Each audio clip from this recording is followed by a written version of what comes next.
Okay, it is 6:30, and I would like to call the Manchester Select Board meeting of Monday, October 3rd to order.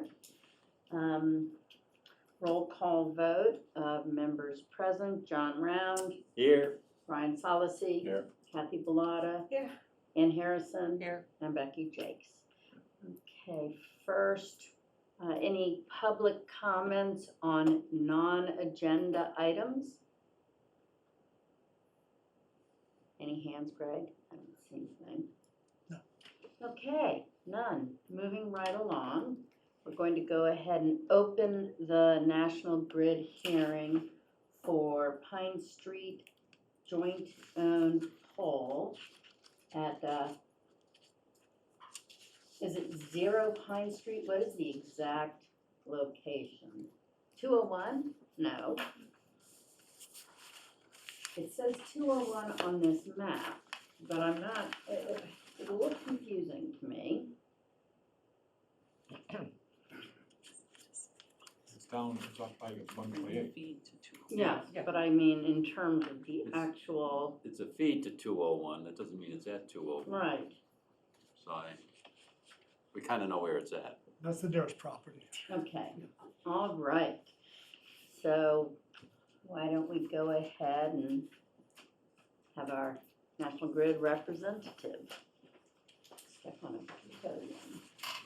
Rita Mahabir Shubi, representing National Grid, 44 River Street, Beverly, Massachusetts. Could you speak up Yeah. just a little Becky, bit? you should just formally take a vote to open the meeting, Oh, thank you. My bad. since it's a public hearing. Yes. Roll call vote to open the meeting, Public the hearing. public hearing.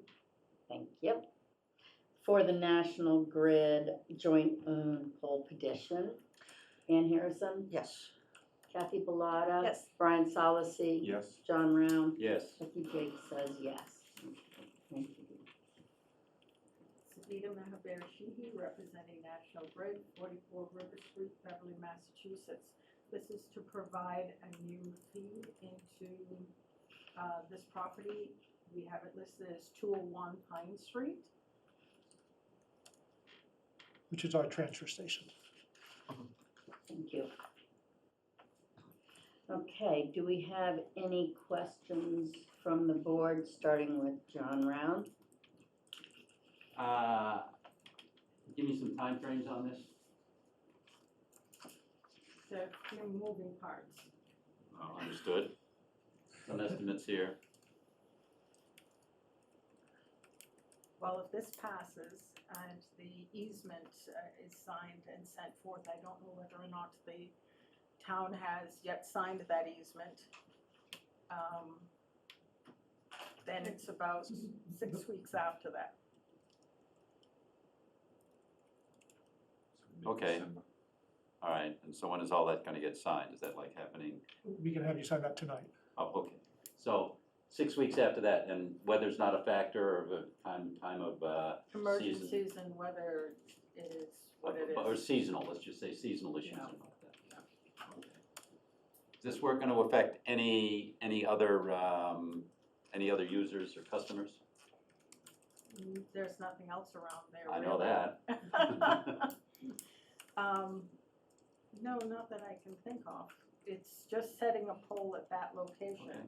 and then everything else is being done on the property. Mm-hmm. Okay. Thank you, John. Brian? No, I'm good. Kathy? Just a quick question, how long should this construction take? Is it a 1 day, 1 week, what?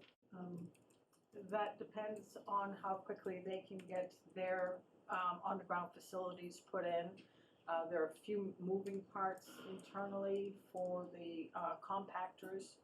They have to disconnect some services at that location and refeed them. So it depends on the customer and how quickly they can move those services. So that depends on Black Earth and how quickly they, okay. Ann? No questions. I was on the key for the map. There were a couple of items that I didn't, just a couple of polls. Would you mind coming up? I just want to ask you what these are. And these pertain to the poles here. So that symbol, which is a Y, isn't represented on the key, and I'm just, what? Oh, does- that's a guy. Okay, all right. And so it's simply taking the proposed to move them 70, That's staying. Okay. That is going in. That is going in. yeah, That is remaining. okay. So the existing stays, you're Yes, just this adding. is Okay, just the blanket form that we use. that's why it was a little, okay, good. All right, do we need to have Concom approval on this? Greg? Because No, of they've- proximity to wetland? We've approved the project overall, Concom has? yes. So I don't believe there are other issues. We could not have done our design without that approval first being presented to us. Okay, will there be any digging up of pavement? Just where the location of the pole is. And what about trees? Are any trees being taken out? Only what the Black Earth has agreed with Concom on. Are there any, is there anything on the property, Greg, that the board should actually, in terms of trees, know about? Do you know? Because that's not necessarily Concom. Right, not that comes to mind, but we can certainly have Black Earth come and present the final plans to you. I know that Yeah.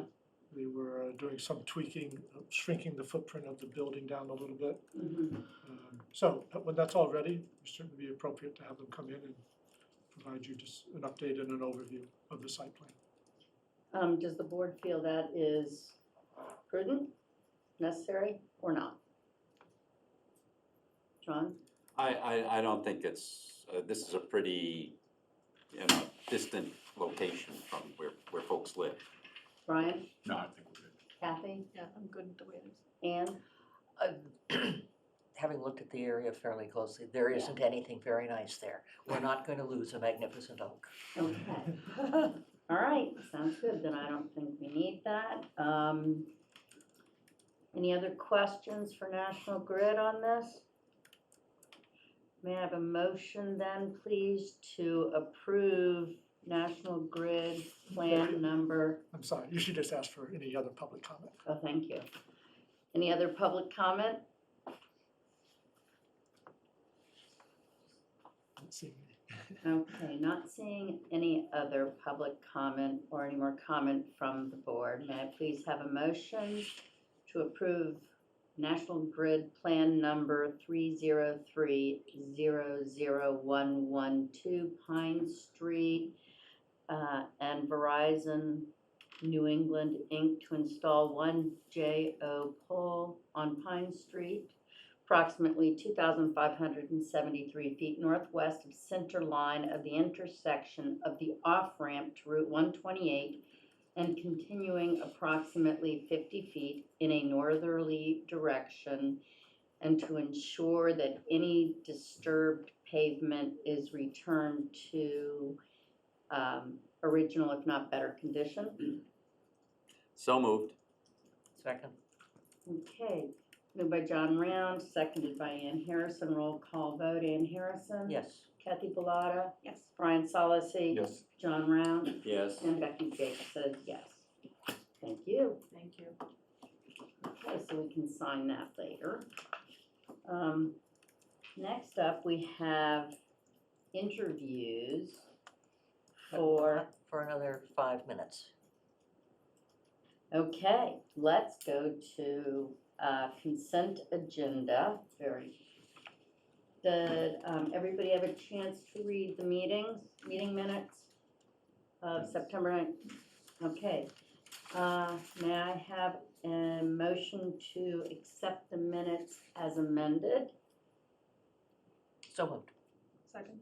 Okay, Moved by Ann Harrison, seconded by Kathy Bellata. Roll call vote. John Round, Yes. Brian Solacey, Yes. Kathy Bellata. Yes. Ann Harrison. Yes. And Becky Jake says yes. Next up, we have 2 memorial bench approvals at Mascinomo. Any questions on those? Move to approve the bench requests as presented. Second. Okay, moved by Ann Harrison, seconded Brian Solacey. Roll call vote. John Round, Yes. Brian Solacey. Yes. Kathy Bellata. Yes. Ann Harrison. Yes. Becky Jake says yes. May I have a motion to accept the ADA committee resignation vacancy by Joan Snow? So moved. Second. Okay, moved by Ann Harrison, seconded by Kathy Bellata. Roll call vote. Ann Harrison, Yes. Kathy Bellata, Yes. Brian Solacey, Yes. John Round, Yes. and Becky Jake says yes. Motion to approve the new location for Little Free Library at Singing Beach Bathhouse, providing there are no questions.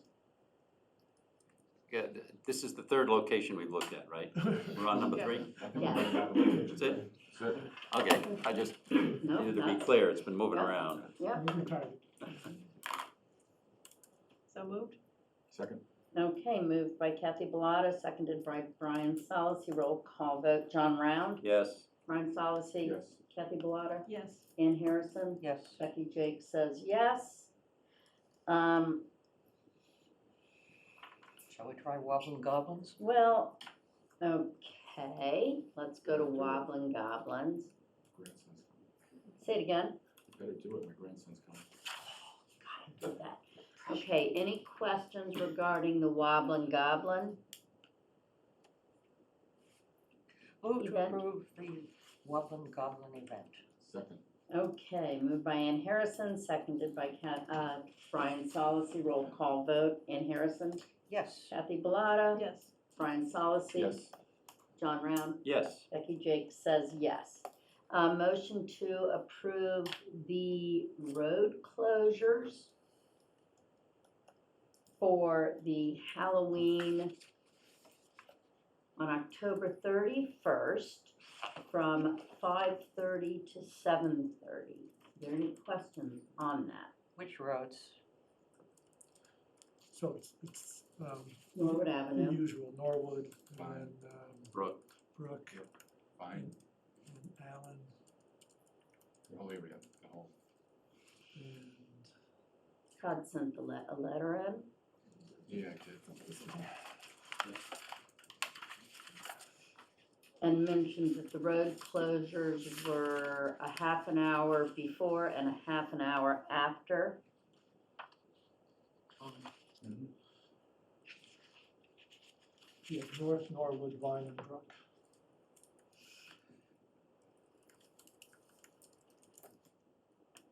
And just for that proposed amount of time. Yes. Okay, is that, not Allen, not, No, just, Correct. No. it's Norwood over to, school. no, Norwood to school, okay.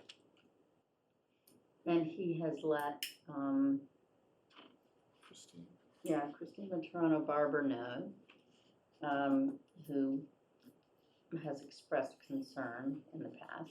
Mhm. Yeah, so they're working up a flyer that'll be distributed to the homes involved. People will be able to get to and from their homes during that time. How are the roads going to be blocked off? There'll be barricades Mhm. and then officers at many of the intersections. So like in the past, they'll have sawhorses and, Yes, okay? Yeah. Yes, because they tried to discourage that last time and it was not successful, as I believe was the case, right? Isn't that what Todd said? right. So during COVID, we tried to get sort of people to stay in their own neighborhoods. And, you know, the traditions die hard, right? So it's people like coming to the village area, the core of the Yeah. village. And So- it'll change again, I'm sure, as it does over time. Any other questions on that? Concerns? Move that we approve the police chief's request to block off residential streets between Summer and Norwood. School. I'm sorry, school, yes, school and Norwood. Not including school. So the road, may I make a friendly amendment? You make it, yes. The roads as presented for the times, police chief noted. Second. Accepted. Thank you. Okay.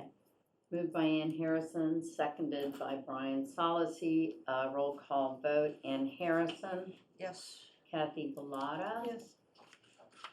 Brian Solacey. Yes. John Round. Yep. Becky Jake says yes. Okay, it is now 6:45 and we have the Harbor Advisory Committee interviews. First one, Before we start, yes, I have been married to Jim Starkey for 45 years.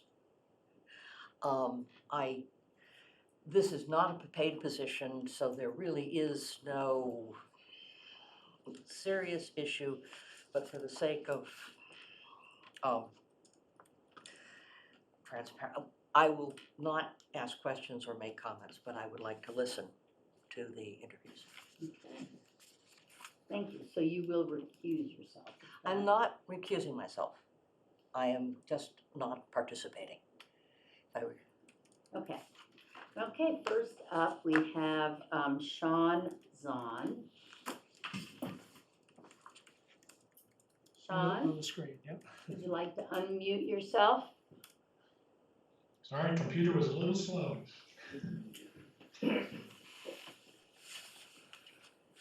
Welcome, everyone. Thank you for allowing me to appear here today.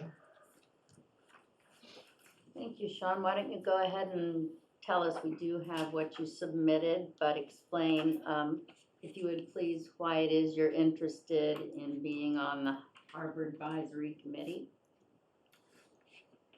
Well, I've been in this town since 2005 and been active on the harbor. I finally have a boat on the harbor back in beginning of 2019. So now, for myself, I use the harbor pretty much almost daily during the season. So I'm very involved with the town. I try to, as I've stated on my thing, I've already served with ZBA committee. And I just like to be more involved with this also, since I benefit from it more than just from it being in the town, but from its use. So I want to do everything I can to make sure that we go in the right direction. Okay, thank you. Questions from the board? John Round? Yeah, Sean, thanks for volunteering. It sounds like it's a bit of a habit because you were involved with the ZBA, I do recall. What do you think the harbor's biggest challenge is? Right now, well, there's several really big challenges. Right now, we've got to look at, of course, the things that's going on with climate change. We've got to look at the environmental impacts and the growing use of the harbor, the amount of people. Plus, trying to keep it as a functional for commercial as well as public use. Okay. I'm good? Brian? No, but answer those questions, I'm good. One question, what specific skill set do you think you bring to the Harbor Advisory Committee? Well, in my previous position, I worked with Delta Airlines for a number of years, and I retired. I retired from them back a couple of years ago. I served as the environmental and safety coordinator for the Northeast, which involved not only Boston, but it was Hartford and Portland and New York. In Boston, I particularly worked with all that state agencies and federal agencies dealing with, specifically in Boston, with the harbor and how the airport affected the harbor. In that time frame, I worked I was on the Massport Safety Environmental Committee, working with them when we were doing the extension of the runways out there. So I was very involved with all the impacts that would have, the environmental, and including all the safety of the boaters and everything else that was going on. I've had a lot of extensive background and training with all the impacts around water and waterways. And yeah, I guess that's pretty much it. Thank you. Thank you. Are you going to ask questions or just listen? Okay. My question would be, when you say go in the right direction, what does that mean to you? Keeping it as a functional, pristine harbor. You know, that everyone in this town and, you know, neighborhoods can enjoy. And, you know, keeping it very functional as far as keeping our commercial people able to do their jobs that they want to keep doing. And also, you know, doing everything we can to protect the harbor at the same time. Protect how so? I mean, environmentally, we've got a lot of challenges coming up. I mean, we've got to look at, of course, rising sea levels, how that's going to affect the harbor and all the structures around. We've got, you know, I mean, plus, you know, how does that affect, you know, dock space in here in the town? How does that, you know, moorings, everything like that.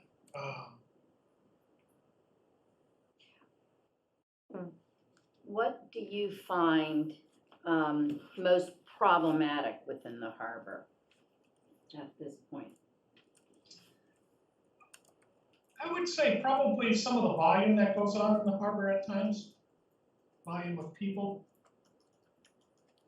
And then,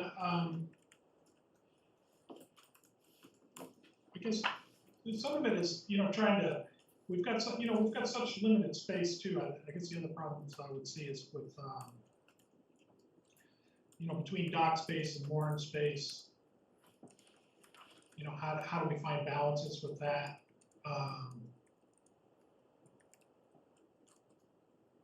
It's probably some of the biggest. Okay, thank you very much, Sean. I think what we will do at this point is just go down the list of all the applicants, the volunteer applicants. Okay, thank you, Sean.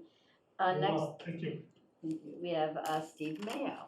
Go to the podium. If you would like, or you Sure, can no stay problem. there. It's in the other end, so. Hi, hello, my name is Steve Mayo. Thank you for allowing me to speak tonight. I grew up in Manchester, went to Manchester High. We moved in here back in 1971, I think it was. My parents had moved back from Seattle. My mother was a resident here originally.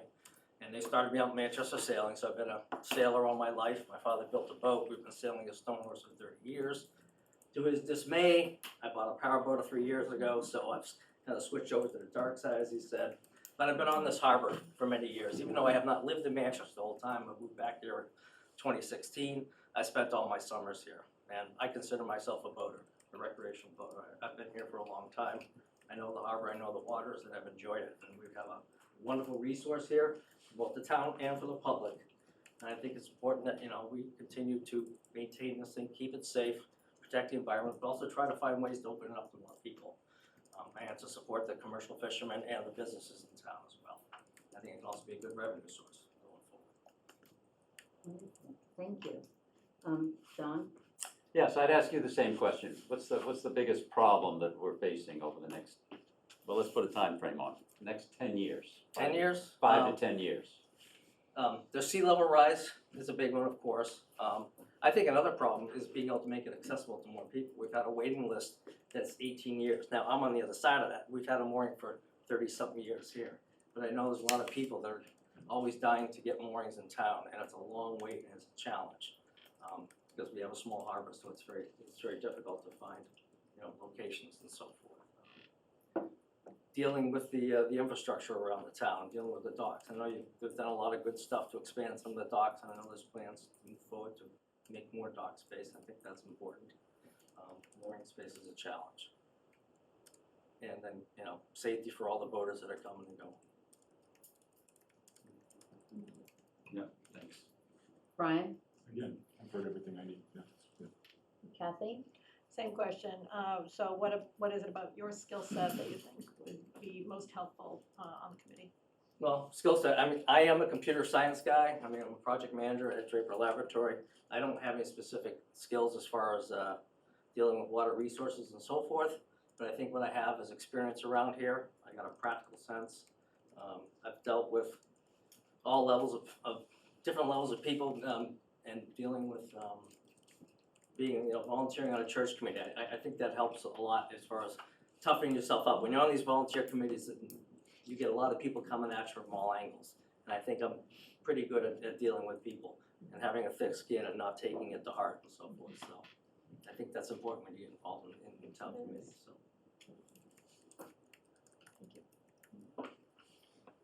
Okay,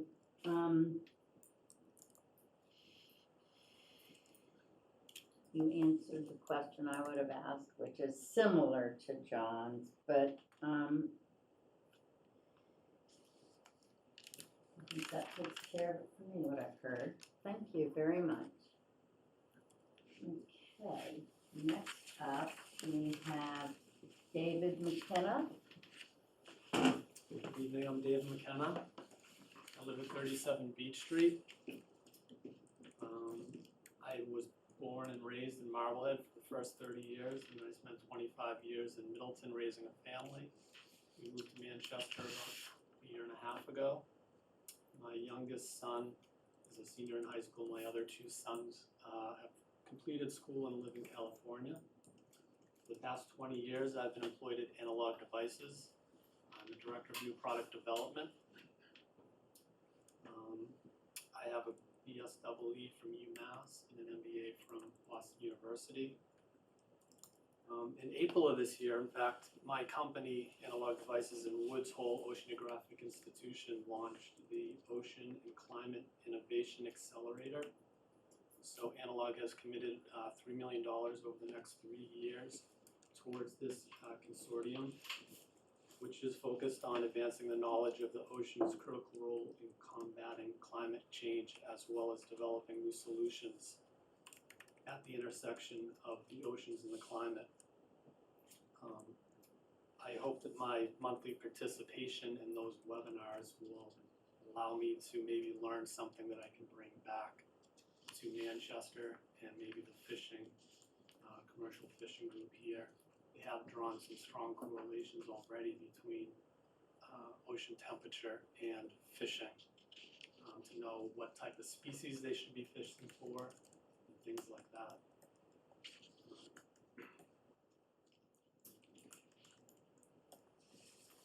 I have attended the majority of the Harbor Advisory Committee meetings over the past year, so I think I know the committee fairly well and its members.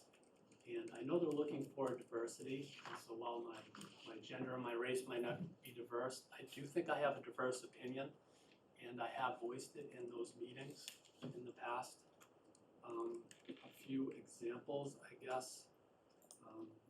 Maybe I haven't voiced it yet, but I did actually let them know I was concerned about the overdevelopment of the harbor and concerned that it's losing its pristine kind of original look and moving more towards something that you would see at Beverly Harbor, Tux Point in Beverly Harbor, which has a whole lot of slips, tons of what I call, that are pilings everywhere. So I would push back on the advisory committee to say, how can we reduce the amount of pilings that are in the harbor? We only have floats out there for 6 months. The other 6 months, the floats are put in the inner harbor, and the pilings are honestly quite ugly. Again, I grew up in Marblehead. The vast majority of the floats in Marblehead do not use pilings. They are tied to shore. They use anchors. why do we need the pilings in Manchester Harbor? It's a well-protected harbor. I would just push to say, let's try to minimize the pilings. I think they're an eyesore. I would get an expert opinion on the Crocker and Manchester Marine slip expansion. They're great companies and we want to keep them healthy, but at the same time, having them expand with slips, as I think you're all aware, that could become a navigational safety issue. I think it also impacts, again, the harbor aesthetics.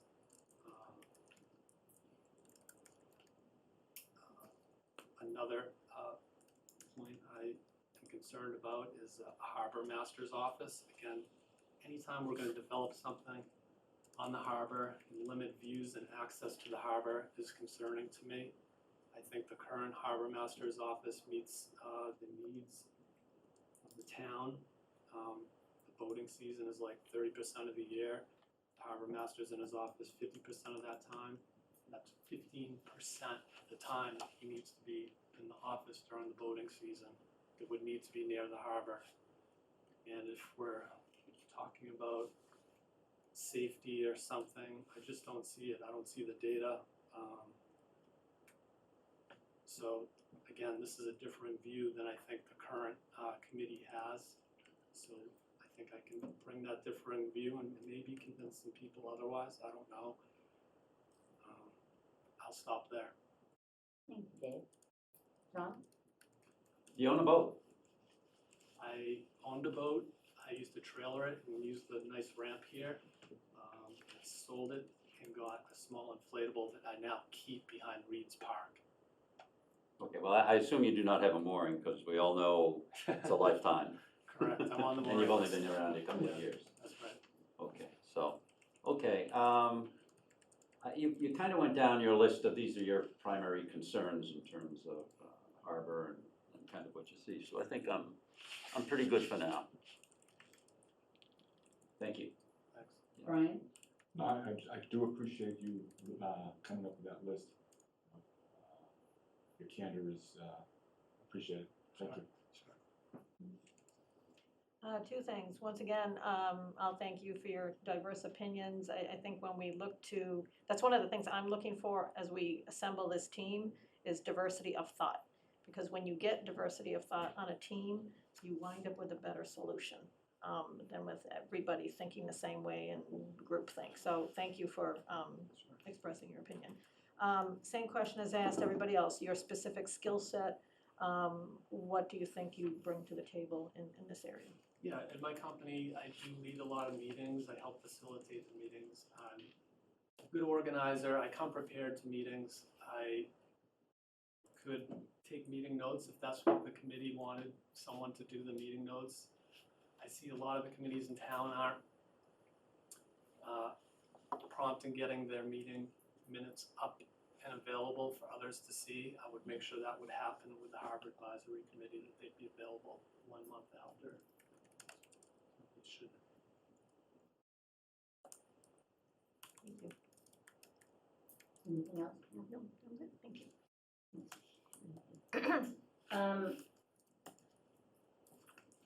You did mention a lot of items, and again, I would say thank you, as Brian did, for coming to us with that. Where, how do I put this? If you had to pick what you think is the most time-sensitive problem for us right now, what would that be? Let's say it's the Crockers and Manchester Marine slip expansion. I think it needs a review. I mean, obviously those companies have their right to grow their businesses, and they've been great companies, I'm sure, for the town, and we want them healthy, but at the same time, I think it could impact the aesthetics of the harbor. There's a lot of slip space. Does anybody know how many slips there are? It's a pretty big number. I know in this harbor here, it's just the inner harbor alone, I think it's 150 boats are kept in the inner harbor here, and 50% of that is, slip space, but I think it's a concern. I put it at the top of the list.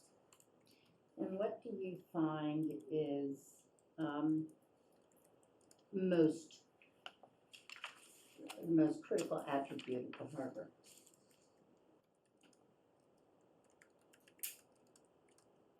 Well, I think what we all want is access to the harbor, and we want to make sure that everybody has fair access to the harbor. I understand also, I don't know if it's going to be the Harbor Advisory Committee, but the Select Board is planning to do a Manchester Harbor Plan. I think there might be We a haven't discussion on decided that tonight. I have looked at the Marblehead Harbor Plan. I did attend their public meeting on September 19th to go over their findings. I think it's consistent with what would happen here in Manchester. Again, it's access to the waterfront. Maybe, what they're trying to do is something similar to Manchester, have a harbor walk available for people so that they can enjoy the harbor. And again, we want to continue to support our commercial fishing activities. And then we need to be concerned with the sea level rise and storm surge and have some risk mitigation plans, especially in this location here. Great. Thank you very much, Dave. Appreciate it.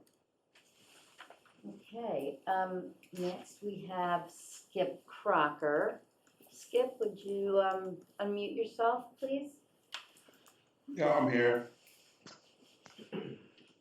Okay. Can you hear me? We sure can, thank you. And can you tell us what has prompted you to toss your hat in the ring for Harbor Advisory Committee? A couple people reached out to me and asked me if I'd ever considered being on the Harbor Advisory Committee. Been asked several years in the past. Not sure if it's a conflict of interest or not with me being a business owner in the harbor, but enough people have asked, I decided I'd give it a shot. Been working on the harbor now since I got out of high school in '89. I'm in and around the harbor almost every day. Interact with a lot of different customers. We service a couple hundred boats in the harbor and the surrounding communities. Obviously, I have my projects coming up. So that's sort of it. I mean, I got a working knowledge of the harbor. I'm a third generation owner of Crocker's Boatyard. I've been there 76 years. Started by my grandfather in '46, and I took over in 2009. Wonderful. Okay, thank you very much, Skip. And I will say, we have had other business people involved in Yep. committees for the town before. So, okay, John Round, any questions? Yeah, a couple of questions. Skip, have you been involved in other town committees, or is this your first try, dealing with public committees? Not in Manchester. I'm actually not a resident of Manchester currently. I live in Essex, but I've been on the planning board for 9 years in Essex. I was on the long-term planning committee, strategic planning committee. I'm also a volunteer firefighter in Essex. Okay, all right, so you've had some exposure to public committees for sure. Yeah. Yeah, so I'm interested in your perspective as to what the biggest issue, or the biggest near-term challenges are for the harbor, and you live there every day, so you ought to have some opinions on that. Well, I think there's a lot of good concerns going on around the harbor. I think it seems like everybody has a different idea of what is a priority. I actually think the biggest thing to get the ball rolling on any of it is putting together the harbor master plan. I'm not exactly sure what the best way to approach that is, but I know Byron's had some experience with that, and I think that would be a good start.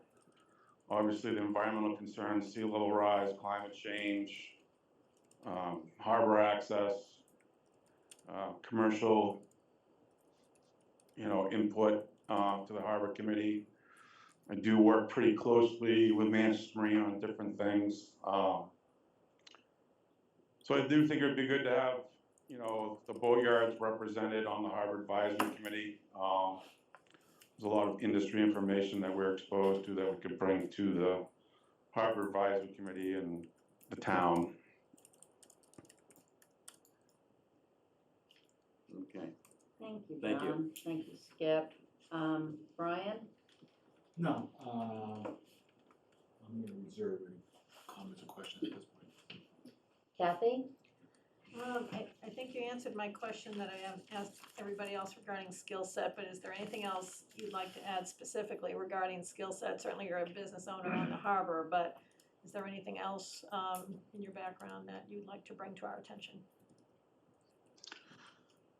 Not really. I mean, pretty much the boatyard is pretty much everything I've done. It's my backyard, literally. My family's owned it for 76 years. So I've been up and down that harbor a fair amount. I've dove in it, I've swam in it, I've sailed in it, I've powerboat on it, I've worked on it. I'm there pretty much every storm. I'm involved in a lot of the changes. I have been pretty active in the past with attending harbor advisory committee meetings, obviously involved in dredging and moving of moorings and all that. Pretty much touch base with Brian, spend quite a bit of time talking to Brian once or twice a week, even in the off season, just trying to keep up to speed on everything he's got going on and trying to keep him informed of what my business is involved in and what we got going on. So I'm there every day interacting with all the different boat owners. I work with a lot of different other boatyards in other towns, other cities, and know what they're up against, and talk to them, discuss their solutions to ongoing issues, whether it's Marblehead, Gloucester, Salem, Beverly, just working relationships within the industry. Thank you. Thank you, Skip. What, if you were to have, what do you think is the most valuable aspect? And I would say that's of the harbor. It's a very broad question, I know. What do you think is most valuable about our harbor?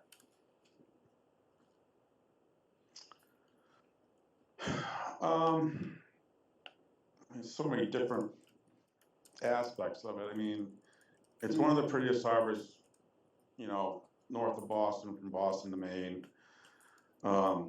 If you're a boater in a storm, it's the place everybody wants to be. It's protected. With buying there, it's very well managed, better managed than it was prior to buying being there. But there are a lot of changes in the industry, in the boating world. It's growing, and being able to manage harbor use and harbor access.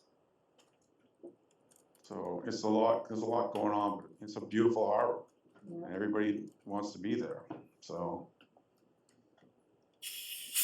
Okay, thank you very much, Skip. Appreciate it. Next we have Jim Doucette. Is Jimmy out there?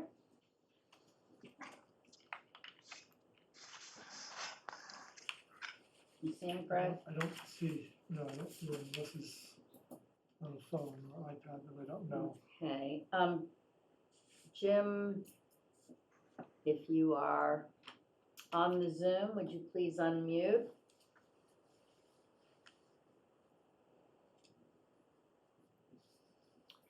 Okay, moving right along then, we have Jim Starkey. Would you like to tell us a little bit about why you're interested? Yes, give me just a minute. My name is Jim Starkey. I live at 13 Tux Point Road. I've had a boat in the harbor for over 40 years, and I've owned a house on the harbor for over 30 years.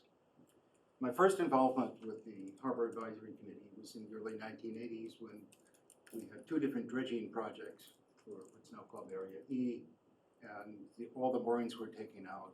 And I wrote a little bit of custom software and orchestrated the process where we relocated all of the moorings to get maximum banking density. So the harbor committee actually laid out where the moorings would be on some chart paper, and we set up a system with a couple of boats and walkie-talkies and a couple of theodolites, and we were able to very accurately put the moorings down.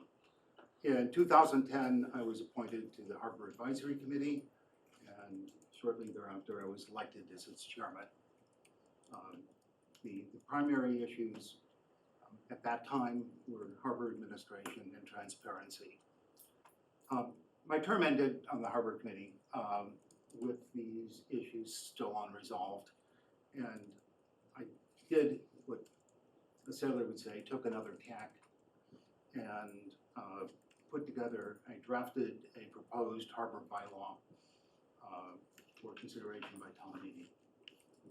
The two parts of the bylaw that were important is, the first is that it required that all lists, mooring lists, waiting list, mooring change list, be posted both to town hall and on the town website. The second part of the bylaw defined the role, the position of harbor master as full-time at least between April and October, and during that period, the harbor master could hold no other appointment in town. So I got the signatures to put it on the warrant. It came up at town meeting. It was hotly debated. The debate started at 11:15 at night. And 200 people stayed to 11:45 to vote on this. And it passed overwhelming by more than 2-to-1 vote. And that was just really absolutely wonderful. And as soon as the vote was over, the 200 people stampeded to get out of there and go home. Barely got the meeting closed. The result of the harbor bylaw, which is now part of our bylaws, is that it opened the position to bring in Bayan. And I will take a significant partial credit for bringing Bayan to town. And that is the best thing that has ever happened to our harbor. So I'm very, very pleased with that. Bayan has brought fresh air, transparency, and fairness to the harbor. It's a very happy harbor. People like each other. People like Bayan. He stops by, chats with people. He knows everybody. I'm very, very pleased with that. It was a hard slog getting that done, but it was well worth the effort. With the harbor administration under control, my next concern was very much towards dredging. Some of you know that this is not a natural harbor. This is a natural mudflat. Until 1900, it was a stinking mudflat. So it was first dredged in 1900 and has been dredged periodically since to keep it as a harbor. For various reasons that are too complicated to go on right now, dredging has been significantly neglected for about 20 years, and so we're way behind the ball. And major parts of the harbor are filling in. So I looked at the problem, I did the homework on the permitting, on the engineering, particularly in the cost structure for dredging projects. And I got what data I could find, past surveys of the harbor. And I wrote a Windows program which we developed as a hydrological model of the harbor over the time period, and it was able to both back and look at what was filling in at what rate, but more importantly, it could project forward about what we could expect the harbor to be like. So I brought this to the Board of Selectmen and said, we have a problem with dredging. And the problem, one is mud, and the other is that the Harbor Advisory Committee at the time decided it wasn't interested in dredging, period. It wouldn't take it up. So I suggested to the Board of Selectmen that we set up a dredging advisory committee. They agreed, they appointed the committee, and I became its first chairman. It was an interesting experience. We I extended the program to be able to model the costs given the parameters of any given dredging project, and another section of it which would extrapolate the costs going forward and the cash flow in the dredging fund. We looked at about a half dozen different strategies for dredging the harbor, maximal, minimal, and we eventually coalesced around a single strategy, which we condensed into a 30-year plan with financial projections, which the town is now operating on. So Mr. I'm very Starkey? pleased with that. Mr. Starkey? Jim? Yes. This is, it's actually very interesting. But do you have, some more sort of, more of a synopsis of what it is that you would like to bring to? Yes, Me? I'll be happy to. Thank you. As I see it right now, there are two primary problems with the harbor.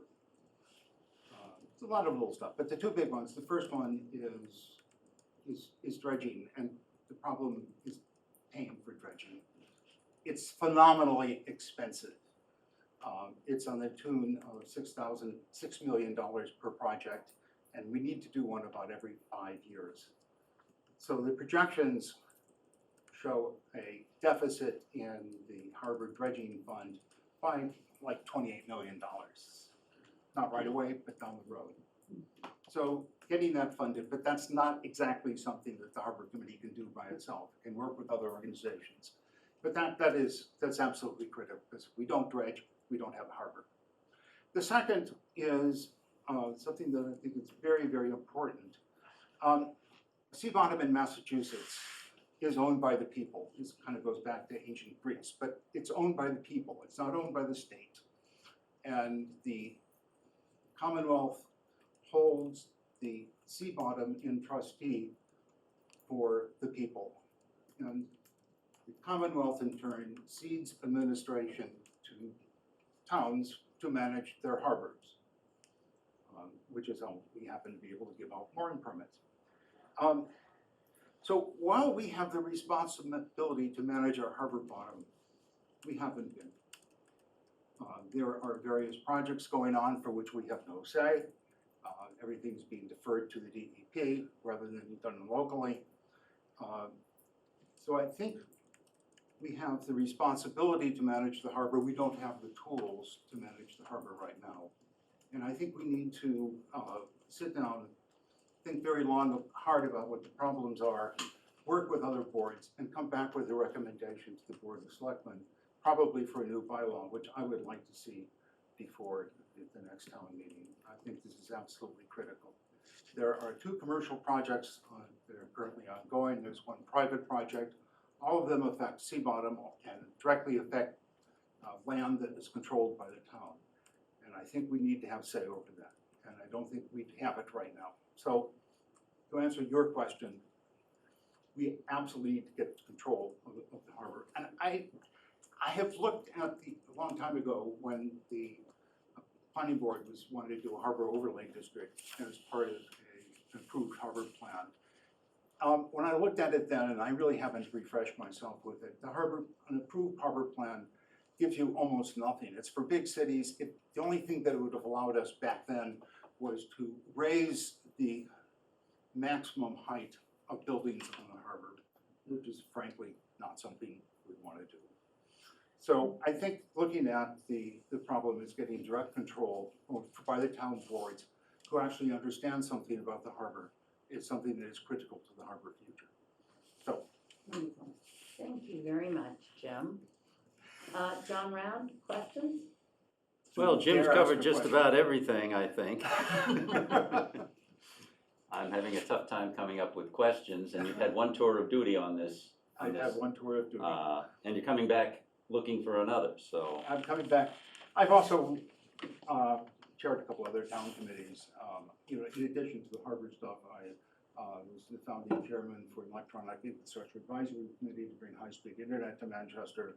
I'm working very closely with Ellen Wilson and our town clerk on the security of our clicker systems for town meeting. I also will take full credit for installing internet in this building for the first time, a long time ago. And Trent and I put together the town's first website before it became an official website. So I've done a lot of things in town, some harbor, some technology. And I really like Manchester, I really like the harbor. Great, that comes through. Thank you. Brian? Excuse me. You did a lot of, you were very busy. Why did you stop? Why did you get off the board? Well, then what? Why did you get off the board? Why did I get off the board? Oh, that's very simple. I wasn't reappointed. Oh. Okay. There's a long story there, and this isn't the time. That's not the time. Okay, no, just, so it wasn't a voluntary. Okay. Oh, no. Okay. Okay, Kathy Bellata? Just one question. You've expressed two very big concerns that you have about the harbor, the dredging, and the management of the sea bottom. I presume those concerns have been relayed to the existing committee? Excuse me, Have those two big concerns that you have about our harbor been relayed to the current Harbor Advisory Committee? Oh, of course. And the reception has been, I have been in close communication with my local select person, excuse me, member of the Board of Selectmen. So this has been discussed at length. Brian and I are great buddies, we need to go and chat, and yes, but Brian is very constrained in what he can do. And, you know, harbor bottom is not something that the state lets him do. His responsibility is defined by the state, he can't really go beyond that. So I think he did a great job, but I don't think he can do anything about this problem. thank you. Anybody else dare to ask a question? You've already answered mine, so I think we're all set there. Thanks very much, Jim. Okay. Thank you. Do we have, has Jim arrived, Jim Doucette? Okay, I would like to invite the chair of the Harbor Advisory Committee, Carl Doan, to speak a little bit, if you would, about what the Harbor Advisory Committee does and where you feel the types of deficits on the committee you have right now. If you're amenable to that. Sure.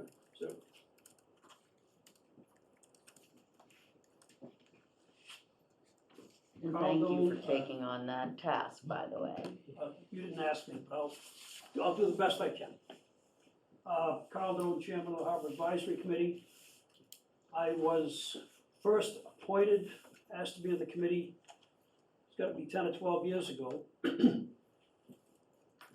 And at that time, Jim Starkey's father-in-law was the head of the Harbor Committee. And I think I was on the committee for 10 or 12 or more years there, but he was a great mentor. And at the time, when I was in the committee, they were doing the last dredging before the time span that they didn't. And Jim and Ann Starkey, Jim and Ann were out there helping her father. His father was helping them, trying to get the buoys back. So this went through a lot of progression. So I've been through 3 or 4 dredgings. Jim Starkey did a great job, Ann did a great job trying to get the harbor back in shape at that time. I believe it was 1987, the last time we did it. So I was on the committee, got off the committee because, 10 or 12 years, I had other things to do. And then Brian came by and said, would you like to be on the committee? This was 5, 6 years ago. I said, no, Jim, I said, Brian, I've got a lot of things to do. I've got my own business, I own a boat. I said, other people are out there, so he kept after me, and I finally, okay, I'll come on, I'll be a member of the committee. 3 or 4 years later, he said, would you please chair the committee? I said, no, and you can see where it got me today. Yes. The Harbor Advisory Committee is exactly what it says. It advises the select people, the selectmen, the select women. It advises those people with the input that we get from the townspeople, from the voters, from Brian Pike, who is the harbor master. We take all of the input, we sit down at the meetings, we always have open meetings where people can call in, discuss things, question us, we try to give the answers as best we can. We always have people say, well, gee, I didn't hear about the meeting. They can always see us in town. I'm in town, I work in town. The rest of the committee people, they are out of town, but they always make the meeting in pretty much good shape. Do we have a good sense of what's going on in the harbor? I think so. Do we have some situations? If you look at what has been done in the harbor for the last 10 or 15 years, we've come a long way. We've repaired things, we put things together. We've got a dredging that was done 4 or 5 years ago. We have one coming up in 2025.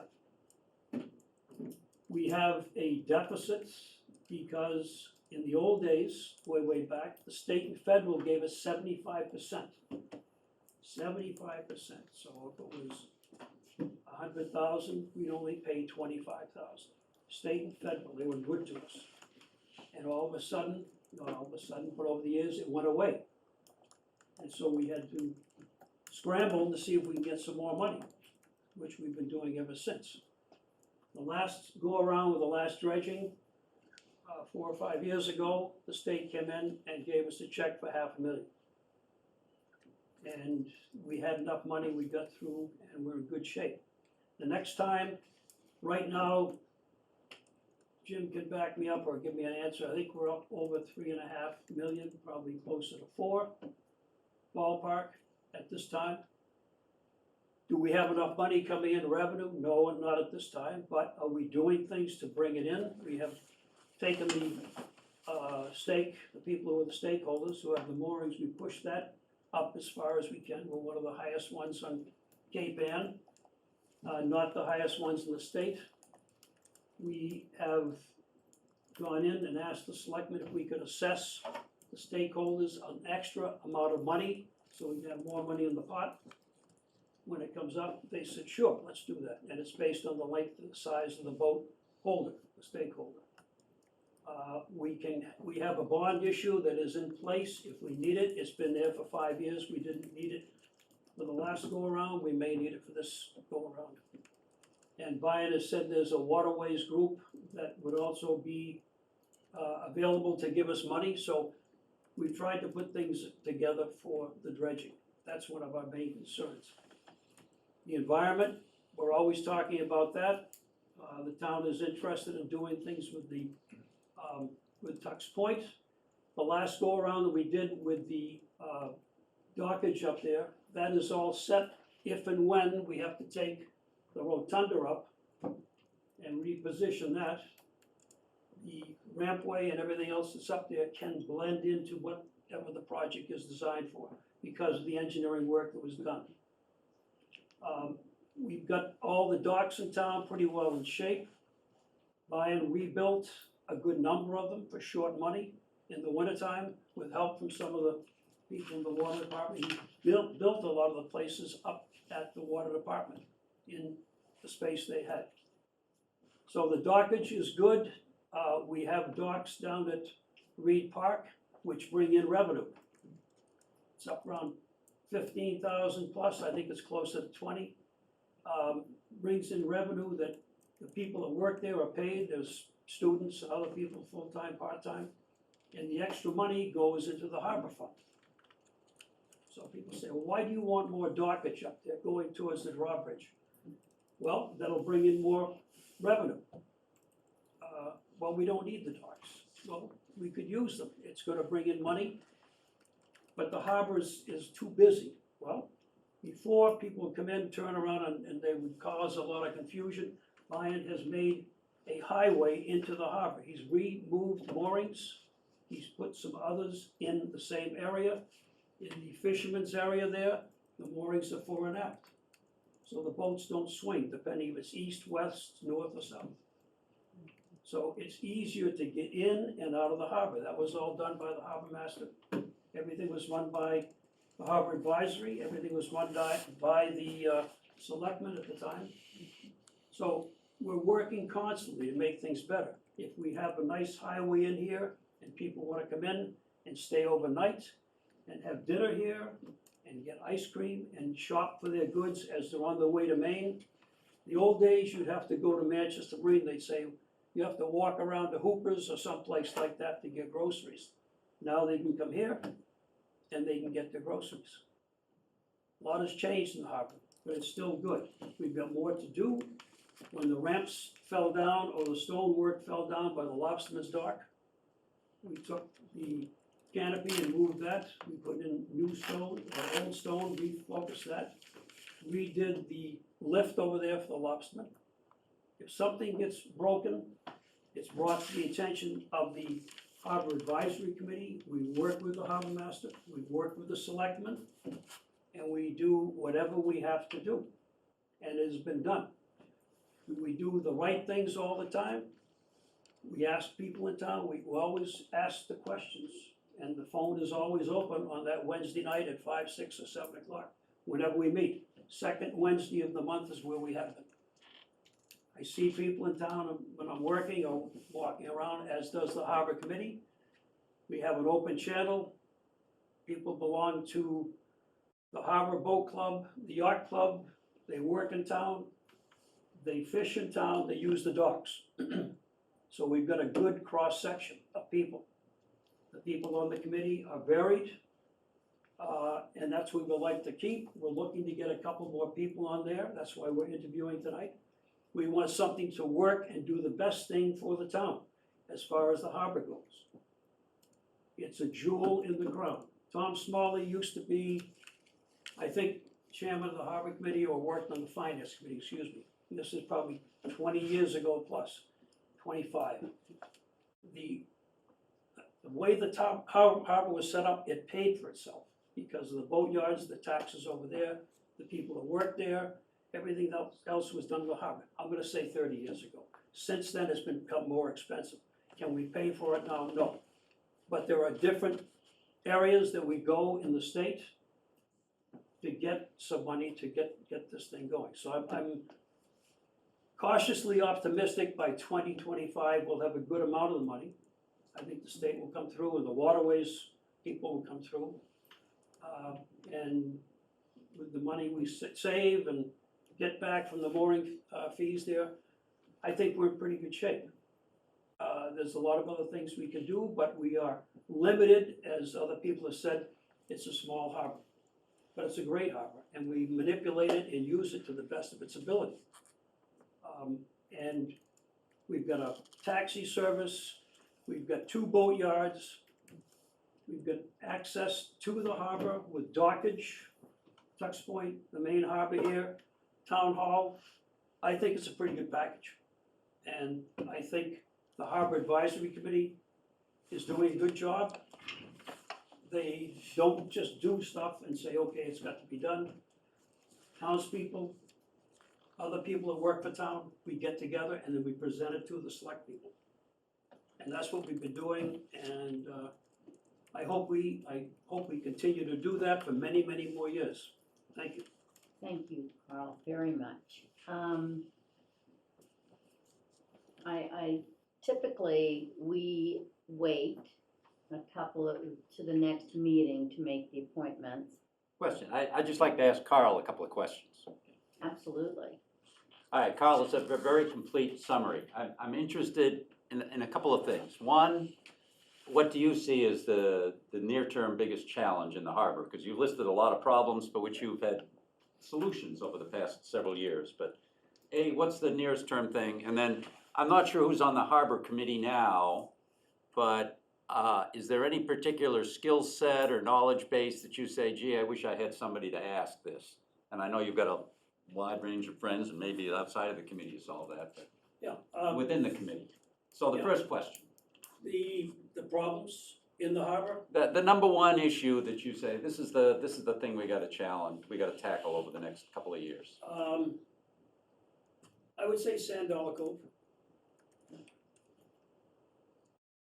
It takes a lot of time from the people who work for the town on the harbor group under Bynum. It takes a lot of time. And that's more time than we have ever used to spend on policing the harbor. And this thing is just morphed at Sand Dollar Cove. And I tell people, I said, you know, we can't go to the town every year at town meeting and say we need 1, 2, or 3 more half-time harbor masters. Because this thing is getting like a mushroom, it's growing and growing. So, over the winter, there will be some changes made as to how Sand Dollar Cove is used. Some groups are concerned about that who use Sand Dollar Cove. I'm saying that the changes are going to be made or will be made to take care of people, to make it safe. Right now, when I go by there to go out to go sailing, in the morning it's not too bad. When I come back in the afternoon, late afternoon, I'm not happy with the amount of boats we see over there. So something has got to be done. The chief, the harbor master, the harbor advisory committee will be working over the winter to address the issue. And there will be changes that will come along next year. And the second question? Second question was really the skill set within your committee right now. Is there any particular resource or knowledge that you wish you had, or that you need more of, or perspectives that you need more of? Yeah, I think what I look for in people is they have to be able to talk to people, to listen to people, listen to problems, and be able to solve problems. You know, we've got a lot of issues out there. We've got big issues and little issues. How do we address them? So I want some input from people. They can have many degrees or 1 degree or no degree. We want commercial fishermen. We have had commercial fishermen on our group there, and they give us a bunch of information. We have people that have worked in town that, you know, are working on the waterfront. We want some of those people there. We have people who are sailors, they're power boaters, they have a lobster boat. We want some of those, that type of people there. Are we gonna get what we need in every person? No, but if we get a little bit from all of the people that are on the committee, it seems to run pretty well. And the committee we've had so far, the last 5 years, I think we've chugged along pretty good. And we will continue to do that. Okay, so you've got a variety of folks providing input from several different perspectives already, Yes. it sounds like. Okay. Brian? No, I'm good. Kathy? Yes, I have a couple questions. Just kind of pulling the thread that John started here. Do you have today representation from commercial fishermen? Yes. Okay, and that person is Chris Coles, Chris Coles, okay. and we have Dan Lane, who is a lobsterman. Okay, Yeah, great. commercial lobster. And then what about representing downtown businesses? Any representation from? Not at this time. Not at this time. Okay. And then, obviously, you've got boaters from Manchester who are on the harbor committee. What about boaters with experience outside of Manchester We have a couple, we have several, who are on the committee today? yes. And they've lived outside of Manchester or have some other experience outside of Manchester They from have had harbors? boating experiences outside of Manchester. And I think those are my questions. Thank you. None from me. I think they were well covered. Unless there are any other questions from committee, the board members? No, maybe you want to see if there's anybody online.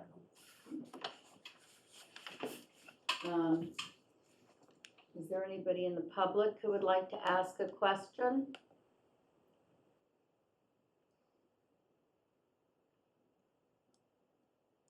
Right. Okay, what we typically like to do is take a couple of weeks to go over the applicants, and we will then come back to this at our next meeting with a decision. this is, like, we have 6 people vying for, is it 2 slots, Carl? So, and these are 3-year positions? Yes. Right, wow, this is wonderful, and such a variety of skill sets that are being brought from everybody. Thank you so much to all the applicants. Do any of the applicants have anything else they would like to say to the board before we say thank you and good night to you? I'll add one thing. Coming into it, I would have no preconceived notions of anything about the harbor, to be quite honest. I just want to help out in any way I can. I Great, mean, I've got the experience in the harbor, but I don't have any preconceived notions or agendas. So, excellent. wide open. Help Okay, in any way. thank you, Steve. All right, well, thank you all very much. And we have much to think about. And it's just wonderful to see so many people stepping up with interest in the harbor, which we all appreciate and love. Thank you. Okay, next up we have, and before we go any farther, I neglected to say that we are being recorded by 1623 Studio and Zoom. Okay, so first up, we have, this is for Bike Ped Committee. We have, and I apologize, I'm going to hurt your name, Jay DeBasio? Jay? DiBiasio. DiBiasio, okay, thank you very much. No All worries. right. Jay, would you like to tell us a little bit as to why you are interested in Bike Ped? I mean, you did on the, what you sent us, but synopsis would be wonderful. Sorry, can you say the last part again? Oh, a synopsis of why. Sure, yeah. My family and I moved here just over 2 years ago. My wife and I and our 3 kids, they're 2, 4, and 6. So they, they're all either going or going to be going to the public school here. I'm an avid mountain biker, and I felt, sort of duly like passionate and compelled to just be involved in something with the town. I have not had the opportunity to do something like this before and sort of contribute in a volunteer or just any type of community role. And now that we're found our place to live for long term, I would like to just contribute in some way that I can. And I felt like this committee was, given my kids, going back and forth to school and myself being on the bike and feeling like this town had a lot of potential for growth in being more bike and walk friendly. I just wanted to, do my part in helping that grow. Wonderful, thank you very much, Jay. John, questions for Jay? Yeah, Jay, so I assume that you've spoken to the chair of the bike committee. Is there any particular project or program that you feel passionate about that you think you'd like to kind of wrestle with right off the bat if you're appointed? Well, excuse me, good question. I've only attended 1 meeting so far, so I did get to meet them virtually. And I was like really struck by how much they already had going on. And in no way, was trying to take away from expectations I had. I just was really kind of wowed.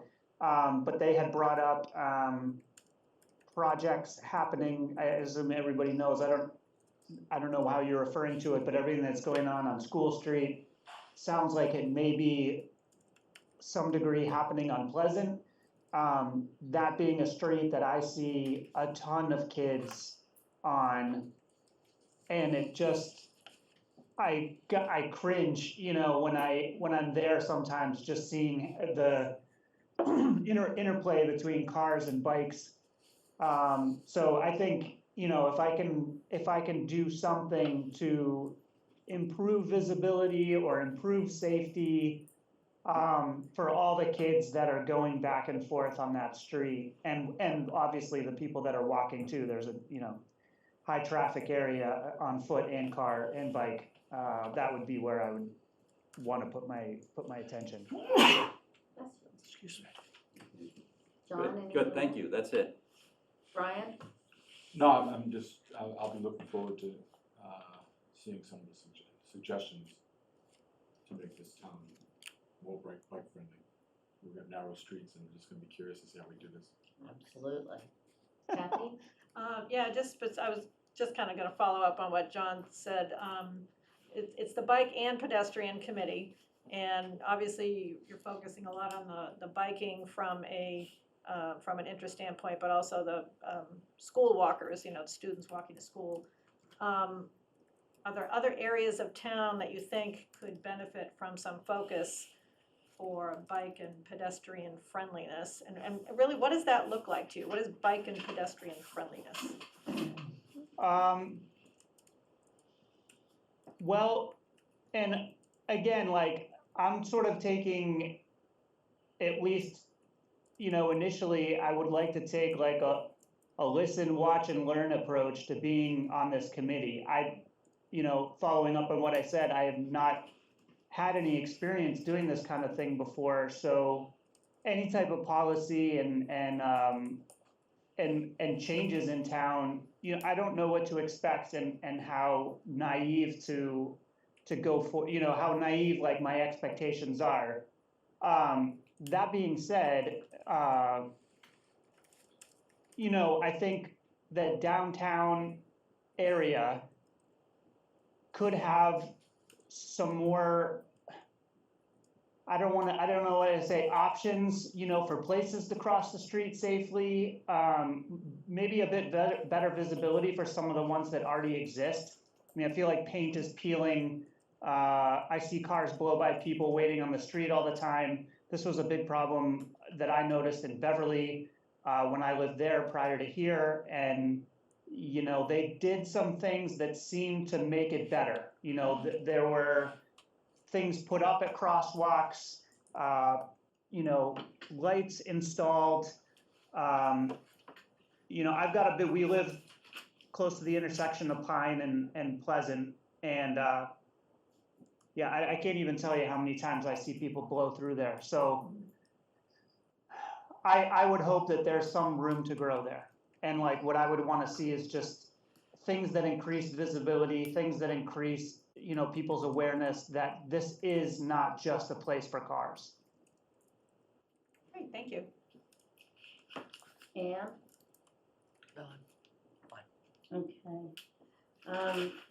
The question I would have for you, and I understand that you are new to town, what do you see that has been implemented that you find works well?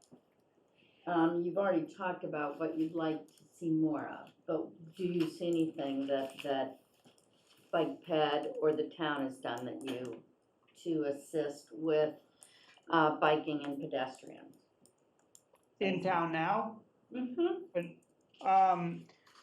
Yeah, well, I have noticed, and they spoke about this in the meeting that I attended, that there's been an increase of bike racks. I've definitely seen that more at school and at the, is it called Sweeney Field? I apologize, it's All right, Sweeney Park. Sweeney Park. It looks like there's more going on there than when we moved here. And Terry had mentioned in our meeting that there was some grant money that provided those, and that they were looking at having the opportunity to do some more at some of the conservation parking areas around town. So that looks to me like it's changed. I mean, I noticed that before I joined the meeting. So I think that's great. And I think Singing Beach, or those may have been there when we moved there. So yeah, I think that's something that comes to mind. Okay.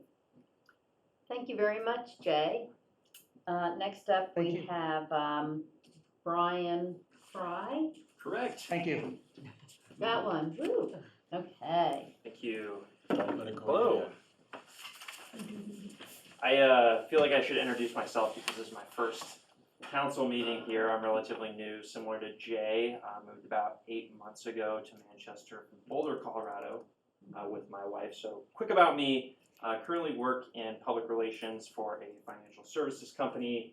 Previously, I've done some PR work and public affairs projects work in Boulder, where I worked with the Boulder City Council and some planning processes and some development processes there, and additionally worked with the Boulder Chamber and recently graduated from the Boulder Leadership Fellows Program.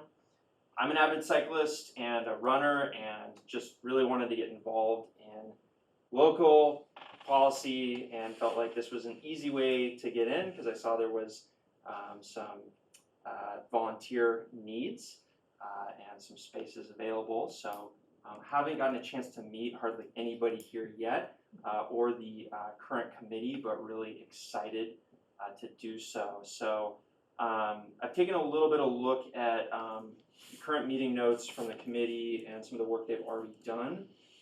So just wanted to come introduce myself. I applied online, filled out the form, and they sent me a council meeting notes for this meeting, and I said, oh wow, I can come and introduce myself. So hi. Wonderful. Well, welcome to town, and Thank you. I hope the transition has been easy for you. Jay has a little good. bit more time on you, about 1 year maybe, or half a year. John, any questions? Big change, Boulder to Manchester. Big change, yeah. I love the town. Yeah, well, we have mountains, not too far Got away. the beach. You got the beach. Yeah, you're not gonna get that in Boulder. So anyway, have you been involved in public committees before of any sort when you were in Boulder? It sounds like you kind of interfaced a little bit with I them. testified on several issues before City Council before, so I'm pretty familiar with the City Council process and relatively familiar with the public planning process. But I've been involved in more campaign work. Okay. So as a political campaign organizer, field organizer. Well, that's an important skill set, I would say. Any particular projects that you're looking at or would want to address right now that are kind of pet issues for you? So I took a look at, I think it was the 2019 walk audit that was online that had been done. Just kind of looked at some notes there, and it looked like there was some great work already being done, some improved signage, clearing sidewalks, visibility was a big concern, school safe routes, bike safe routes, especially with traffic. A couple things come to mind for me, a couple areas, since I'm on 1 Harrington Way over Pine near the on-ramps, so that kind of area. A lot of bike traffic going to the Tobacco area by the highway on-ramps and off-ramps. So maybe some potential sidewalk or travel route concerns there as people go down to the Tobacco area to hike around the college and the Tobacco Lake area. And then dog waste basket. Waste baggie. That's always an issue around town, just so people know, because a lot of people have dogs here. I have a dog and love my dog, but I also love to know where the waste baggies are, especially with people coming in and visiting town, walking their dogs down. So. Well, thank you for volunteering in so quickly, becoming a resident. Usually people are a little cautious about that. I wanted to get involved and not, get too involved too quick. That's great. Brian? No, I think I just have a question for anyone on the Bike and Ped committee is, if someone could answer how kids show up at Masco and Reed's Park with their bikes and then leave them there for like 2 weeks after that. Someone's gonna, I wanna know how they forget that they left their bike there and why no one's looking for them, because we grow bikes here in town. Are you really asking how a kid forgets where they left their No, bike? actually, how do their parents say, where's your bike? Well, I'm not sure See, the Boulder, that's candidates a can bike answer that theft question. problem. No, here we grow bikes in these racks. Actually, the bikes are coming from Boulder and Yeah, reappearing okay, over here. Sure. I think No, that's probably a I- question. No, I think that, I'm excited at the fact that you might bring a different perspective, to town. We are a small town, and, I think we have limited, opportunities. Okay, so creative use of those opportunities is gonna be important. Thank you, Kathy. Yeah, again, thank you to both candidates for stepping up so early in your welcome to Manchester life, so thank you for that. And I'll ask you the same question. How would you define bike and pedestrian friendly? Like, what does that mean to you? And Sure, I'd say safety, communication, very important. So pedestrian bike safety, knowing route safety, having visibility, having clear traffic patterns, very, very important. Communication component for people who may not be aware of the best routes to take, making sure that they're working with appropriate stakeholders, communication plans, education plans with the community, just making sure everything's available as a resource for people in and out of town. Thank you, Brian. Anne? No, I really don't. Our streets are many of our streets are narrow, and it's often exciting when there are 2 cars and 2 bicycles. How to get through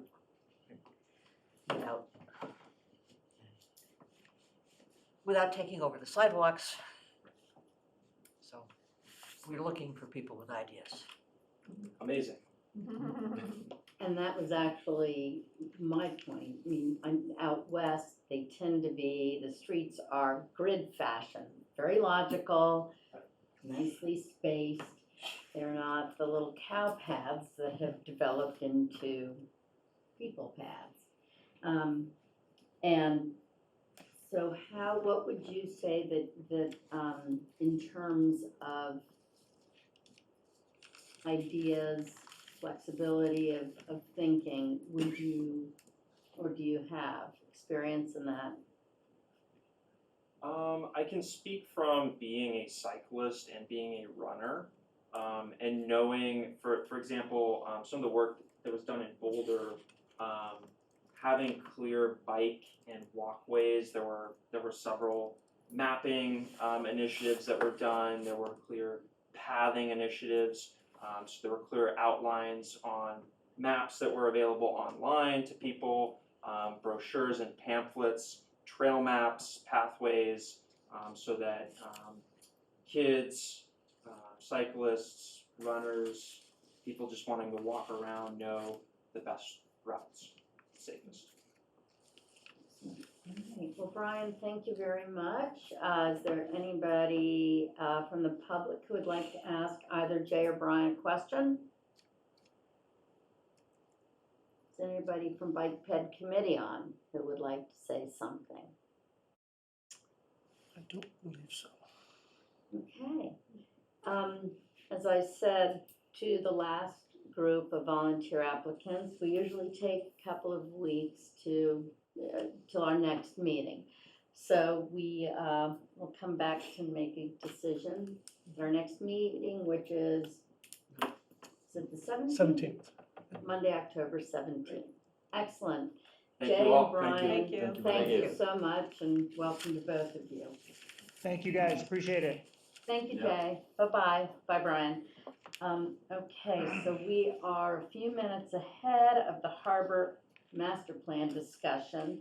So we go back to, I did have some questions regarding the consent agenda of the Memorial School Fall Family Festival. Does anybody else on the board have any questions regarding that? John? No. Brian? No. Kathy? Ann? No. Okay, my question, and I don't know, if, with the or the part of the application we received, I didn't see that there was any, insurance that had been taken out or safety, police or anything. Greg, do you know if that's been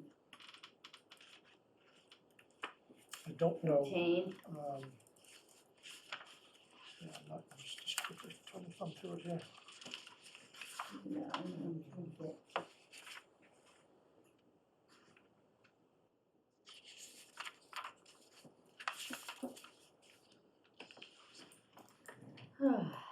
Debbie, did you see anything come through on that? No, just the application from And it Cheryl. was just, all I saw was the first page, and I know Yeah. Cheryl often will simply submit the first page to us. Is Cheryl on by any chance? No, I don't. No, she's on vacation. Right. Yeah, Oh, okay, Um, good for her. but we can follow up. on that matter. I would be amenable to approving that, providing that we have the insurance in place Yep. as well as the safety, measures in place with Todd, et cetera. Does that make sense, everybody? Okay.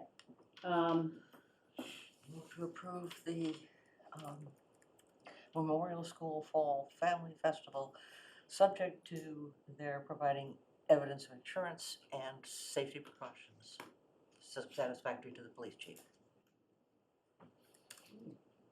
Second. Okay, moved by Ann Harrison, seconded by Kathy Bellata. All in favor, John Round, Yes. Brian Solacey. Yes. Kathy Bellata, Yes. Ann Harrison. Yes. And Becky Jake says yes as well. Okay, good, we're done with consent agenda. Why don't we quickly go to liaison updates? John, any updates from you today? No, I think we're in pretty good shape. DPW, no updates in particular, and the Water Resource Task Force has its periodic meeting coming up later on this week, so there should be some things that will happen out of that, so. Thank you. Brian? No, there are some questions that will be, I think, resolved next week with Parks and Rec as far as pickleball courts go. And, so, other than that, we're good. Thank you. Kathy Bellata? I think the cricket did a really outstanding job of summarizing ZBA and planning board activity on page 1 last week, so I have nothing else to add. Yay, cricket, thank you. Thank you. Mhm. Ann? COA or? COA, I'm negligent. The school board met and discussed and approved school improvement programs for the high school and middle school. They're continuing to work. The board is, as you know, many of the people on the board are quite new, and it's beginning to come together, and people beginning to understand the concerns that each of them brings to the meeting. And I have I think I was at the Concom meeting, and they are vigilant about protecting our wetlands.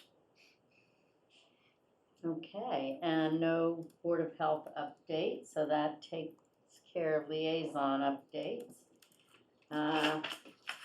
We are 2 minutes ahead of schedule. Did you want to start anything, Greg?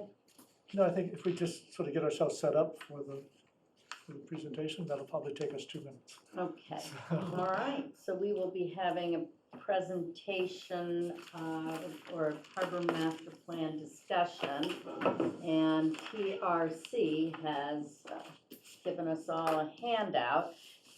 Will we, this will be entered into? Yes, yep. Thank you. So are you logged in on the Zoom? I am. It says I can share screens. We can try that. Let's see. Permission to do that? Yes, and if you would please introduce, well, we gotta wait. Give us about 40 seconds, All right. please, if you would. So what do you? Access in for screen sharing.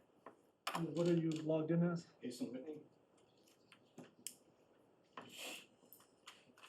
Let's see. This team.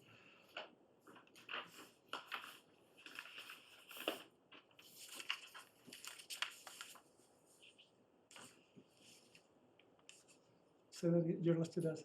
Jason. Yeah, that's what I'm looking for. Right? So, Not able to. you know, you're there, but not there. Right, hold on.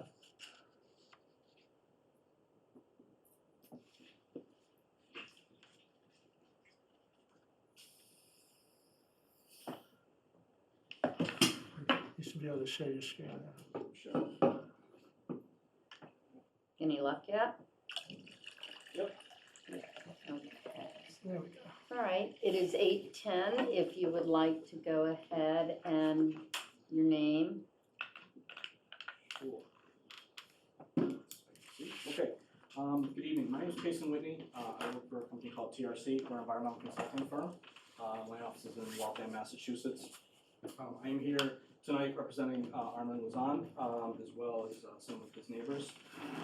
Just a little bit of background. We started representing Mr. Luzon back in 2019 when Crocker's was looking to do their first Marina expansion, helping him understand the process and submit comments into the Conservation Commission, Planning Board, and DEP about that. And he re-retained us again this summer when Mr. Crocker did another expansion project, really just to understand what was going on and make sure that his rights as a dock owner and a butter are being protected. But as we were going through that, it became evident that to us that there need to be more planning in terms of the harbor. And so we sent a letter off to Mr. Fairfield and copied the boards on it in advance of the Concom hearing for Crockers and Manchester Marine, which also had an expansion project at the same time. And really, as we got thinking about it, and we've had a lot of good interactions with Bion as the harbor master as well in the last few years, is that really that we think the time has come for the town to embark on a harbor management plan and process. So we submitted the request to Mr. Pedestrian to come speak tonight. So here we are, and we just have a brief presentation to talk about that. So a plan is really needed just for the long-term viability and sustainability of the harbor. And this really gives away the end at the beginning in terms of the presentation. But really, what a harbor plan does is it defines a future vision. It's a visionary type document. A lot of towns do these on land planning and what types of businesses do we want in a town and that type of thing. It's the same thing, just in a harbor. It's about balancing uses. There are a variety of different uses. I was here for the end of the harbor advisory interviews and heard some of that. Really about defining locations. And I think that's really the crux of what we've learned as we've gone through this process the last few years, is that having some more definition in terms of where the moorings are now, where they're going to be in the future, would really benefit the town. Keeping the maps more up to date. They get updated at the end of the season rather than the beginning of the season. And trying to get that working. I understand there were some GIS issues this year with the maps as well, according to Mr. Pike when I was talking to him. And this really came out of the most recent go-around with Crockers and with Manchester Marine. It's just really identifying that there should be more interactions in terms of the town boards. Both of them go to the Conservation Commission. The Planning Board comes next. I believe they have a hearing, I think, next week. I think has been requested for both of those projects. And one of the things that we observed in the meetings was the Conservation Commission was asking the applicant to get a letter from Bion Pike, the harbor master, rather than going directly to Bion and saying, what do you think? So we thought that would be part of a plan as well.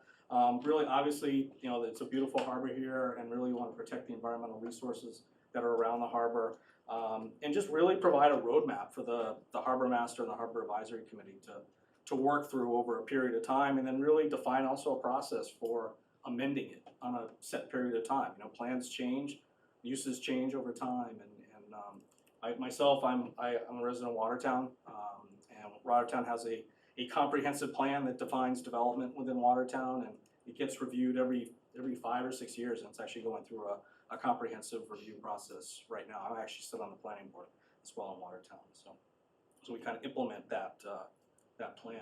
In terms of the harbor itself, obviously, you know, I'm speaking to the choir here, I'm sure you know a lot of this, but in terms of pressures in the harbor, recreational boating continues to grow. It grew dramatically during the pandemic, as we're all aware. That obviously leads to increased demand for moorings in the harbor. And it's also, because there are more moorings, they're getting compressed more and more against each other, against adjacent docks, against marinas. And really, there have been changes in uses as well. So the point is, like, there's a lot of pressures within this harbor that a harbor plan can really identify what they are, identify what the uses are, and try to figure something out over the long term to be a little less reactionary. Obviously, there've been a couple of marina expansion plans in the last few years. Are there more to come? Who knows? But trying to plan that out. That was one of the things as we heard from the Conservation Commission in terms of when they were reviewing those two projects earlier this summer.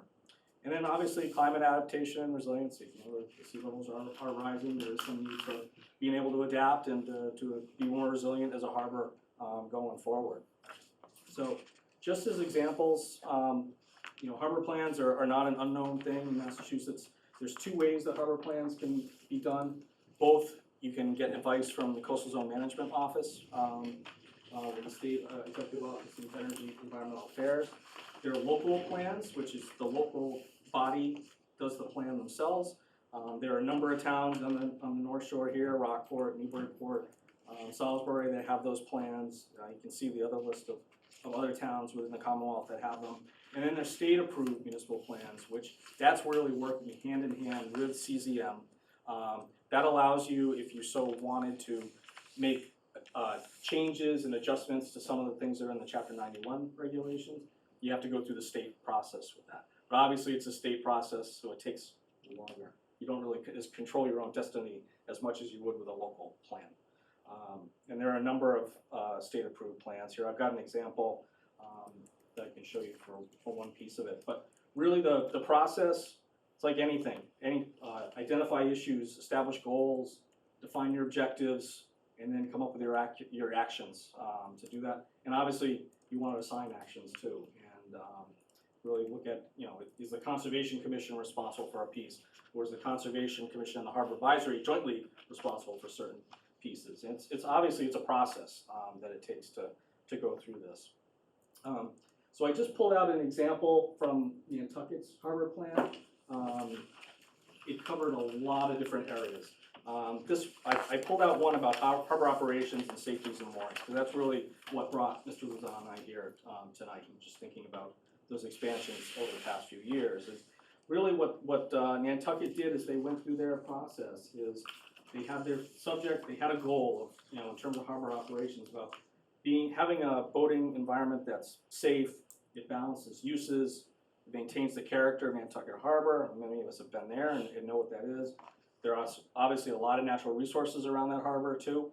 And then from that, they defined 5 different objectives for the harbor. And then from each of those, there were different recommendations. And if you go into the harbor management plan, you can see those. But the point was goal, objectives, recommendations, actions in here. So, and just another piece of this as well, just what I did here on the slide is I grabbed out the text. There's obviously some background about harbor operations and management, and here it goes on to pages of descriptors about these various recommendations, and then they have a summary table in the plan as well, which summarized each recommendation, who's responsible. You know, objective 1, recommendation 1, it's Department of Marine Resources. You can see that they're pretty much responsible for harbor operations down in the island. In Nantucket, and this plan is actually an update of a 2007 plan that was done. So they went through that process and then revisited a second time and said, where do we need to interject new things or change things into the plan.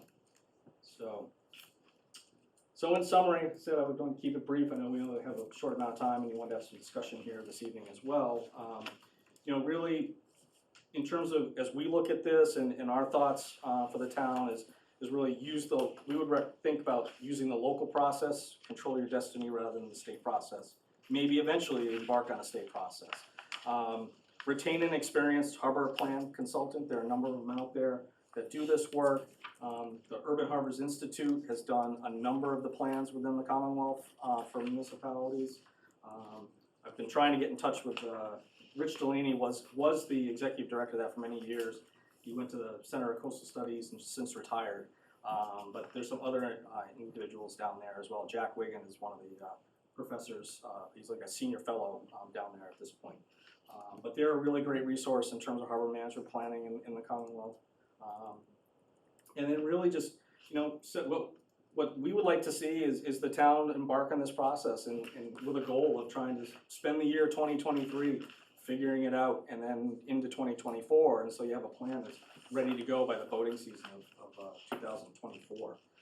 And, you know, in talking to Mr. Luzon and some of his neighbors and some other folks in town, they are willing to provide some level of financial support to the town. Because obviously it's a cost to the town to engage consultants, potentially engage Urban Harbors Institute or whoever, and they recognize that and they're willing to put in some level of financial support. So with that, that's kind of the overview of harbor management plan. I know I went through that quickly, but I wanted to try to get done in about 8 minutes, and it was pretty close. So. Great, thank you, Pace. Yeah. Questions from the board, John? Yeah, a couple of questions right off the bat. I see the list. First of all, I don't quite understand the difference between local and state-approved plans, except the state-approved takes more time. Yep. I'm shocked. Yeah. So, can you tell me what the differences are and what the advantage is? Why do people go one way or the other? Yeah, I think a lot of it is on the state process. The Chapter 91 regulations dictate how docks are built and, you know, a whole variety of things, structures. And one element of it is that in some cases they want to be able to adjust what's in those regulations. Maybe change the dimension between docks or things like that and update Chapter 91 regulations. That has to go through the state process to be able to do that. Where you're trying to, in a local process, you're really trying to say, this is how we vision our town. And then you're allowed to, you can reach out to CZM and they can give you advice about your plan, but they don't really dictate the process. Whereas in the state one, they dictate the process.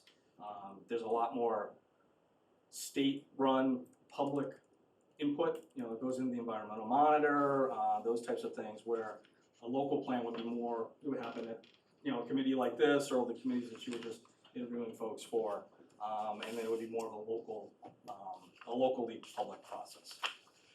So just to elaborate a little bit, if you want to modify the state regs, then you have to do a state-approved plan. If you're okay with accepting the state regs as they are, then you don't need to do that, and you can just do a local plan, Right. which assumes no change in state regs. Well, I don't know how onerous those regs are. I mean, Bion has to live with all of them. Right. We all have to live with all of them, but Right. I'm assuming they're okay. I'm looking down, second question, I'm looking down the list of the communities here. I mean, it's most of them. If I were to go up the coast and just say, okay, who's not on the list here, it's a pretty short list of folks that aren't. Right. Most of them do. Some of them stayed. I'm looking at towns like Cohasset. I mean, they're the size that we are. Mm-hmm. They went through the state route. But most of the towns that have local programs tend to be smaller. Yeah, exactly. And I think a lot of the ones that go through the state With the exception of New Bedford, which is a big place. Right. Yeah. A lot of these plans, also, a big element is dredging. And you're fortunate enough that you don't have to do that often. You know, I know it's just done within, what, the last 5 or 10 years here. Just a 5 years portion, ago. just a Yeah, quarter. Yeah, right. But We really need to dredge, because it's about, we need to dredge one area every 5 or 7 years. Yeah, but it's just one area. You know, certain areas like are down the Cape where you have shifting sands and that type of stuff. They're dredging every year, every 2 or 3 years. So you are fortunate in that regard that you don't have to dredge as often as a lot of the other. It's not as a huge issue as some of the other communities within the Commonwealth. Okay. John, any other That's questions? right now. I'll have more in a few minutes. Oh, yeah. Brian? Just so in the local plan, the residents probably have a lot more to say as opposed to when the state gets involved? I think the opportunity exists for public interaction no matter what. It is a very public process, it's the same, except the state kind of dictates, excuse me, the process at the state level. At the local level, you dictate it. So I would say that there's the same opportunity, but I think if it's a locally driven process, you may get more willingness to interact in that process because it's local, more interest in it because it's a locally driven thing. Yeah. So my question is centered around how, if we went through a local process, how do you envision connecting the on-water, this is a very on-water focus, okay? But in order to, I guess I'm talking about scope, okay? Right. So there's a connection between the water and the shoreside activities, right? And I Yeah. didn't see that connection in what was here. So could you elaborate on how Sure. we would make sure that whatever we do on water is integrated with the desires of the town Right. on shore? Yeah, I think you'd be looking at like what are the uses in Right. the harbor, right? And when I say in the harbor, I'm including like around the perimeter of the harbor Right. as well. Okay. So, obviously you've got marinas, Mhm. you have landowners who have private docks and floats, you have moorings, you have kayak launches, you have the Manchester Yacht Club. So you'd be looking at those types of what is the perimeter of the harbor and who are the users of that perimeter of the harbor. I think that's really where you would, if you were thinking about a bounds, you would be thinking about that, maybe the first public way or whatever along the harbor, wherever that winds up being. Yeah. Have any of the towns listed here developed a particularly interesting integrated on-water shoreside plan, or? I think they all do to some extent. They all look at the resources. They look at the environmental resources of marshes, and they look at marinas. Like I said, a lot of them concentrate on dredging. The one that concentrated more on moorings than any of the other ones was really Nantucket. Newport, Rhode Island looked at that as well, but that's they have a pretty good plan, but that was driven by a Rhode Island process, similar to what is done here in Massachusetts, but it was different.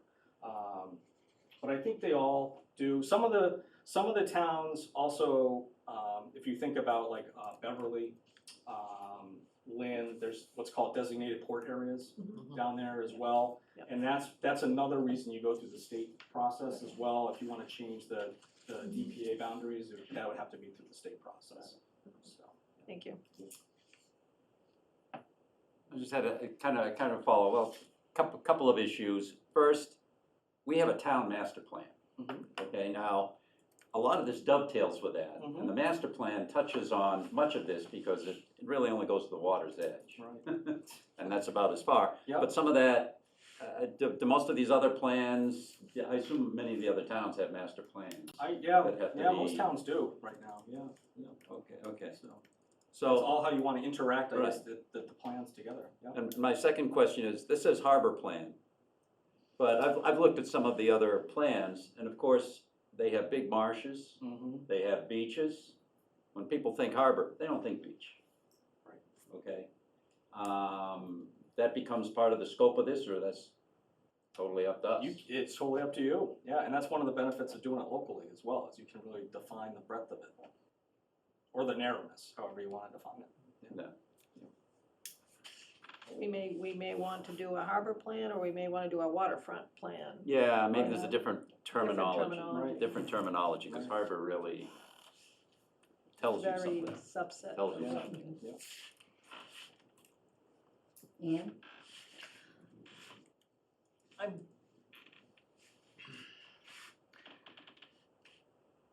What makes you think that the number of moorings is increasing? I didn't say the number of moorings, there's the potential for the number of moorings to increase. Obviously, the wait list is increasing. I will say it gives the appearance that it's, and Brian has corrected me and others on this as well, is the double moorings that are happening now, and it gives the appearance, if you don't look at all the numbers, that more moorings are coming into the harbor. Yeah, because Brian reported to us that there are 42 fewer moorings than Right. there were 10 years ago. Right. And most of the reductions that I understand too are in the outer harbor in Magnolia, is what he had told me when I talked to him. You know, there's obviously a very big area where he's counting the numbers, and what my understanding was that a lot of that reduction didn't happen in the main part of the harbor here, just outside these windows, but it was more down in Magnolia and in the outer harbor is where they actually reduced. But there's certainly more demand, and that's, you know, there's going to be, you know, as the demand grows, you want to keep people happy, right? So there's that potential for it to increase in moorings. So the point is just to plan it out. Thank you. Anything else, Ann? No. I had a question. When you were talking about the plan needed for long-term viability, balancing uses, you said it needs to define locations. Can you be more specific what you mean by that? Yeah, what we were thinking is, and again, you can make the plan what you want, but what our thought was in terms of mooring locations, right now, they all have, Lion has coordinates for the various locations, and they are mapped. And really setting those out in advance, and like if we talk about the Marina Expansions that are currently proposed and under review by the town and by the state, they're displacing moorings, right? And nobody really knows where those moorings are gonna go at this point. And part of what brought us this is that fact, is like where nobody's been able to answer, like, where will these displaced moorings go within the harbor? Lions say, well, they're generally gonna go here, but when you start getting closer and closer to docks that are lining the shoreline, you wanna make sure that those dock owners, they have a right to be able to get in and out of their docks under Chapter 91.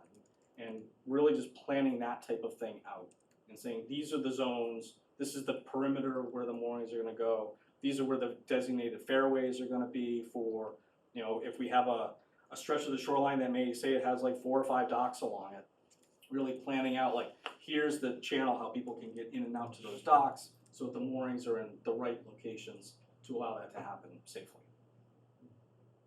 So then, in other words, if somebody else got permission to put in a dock, those would then have to be modified again? Potentially, yeah.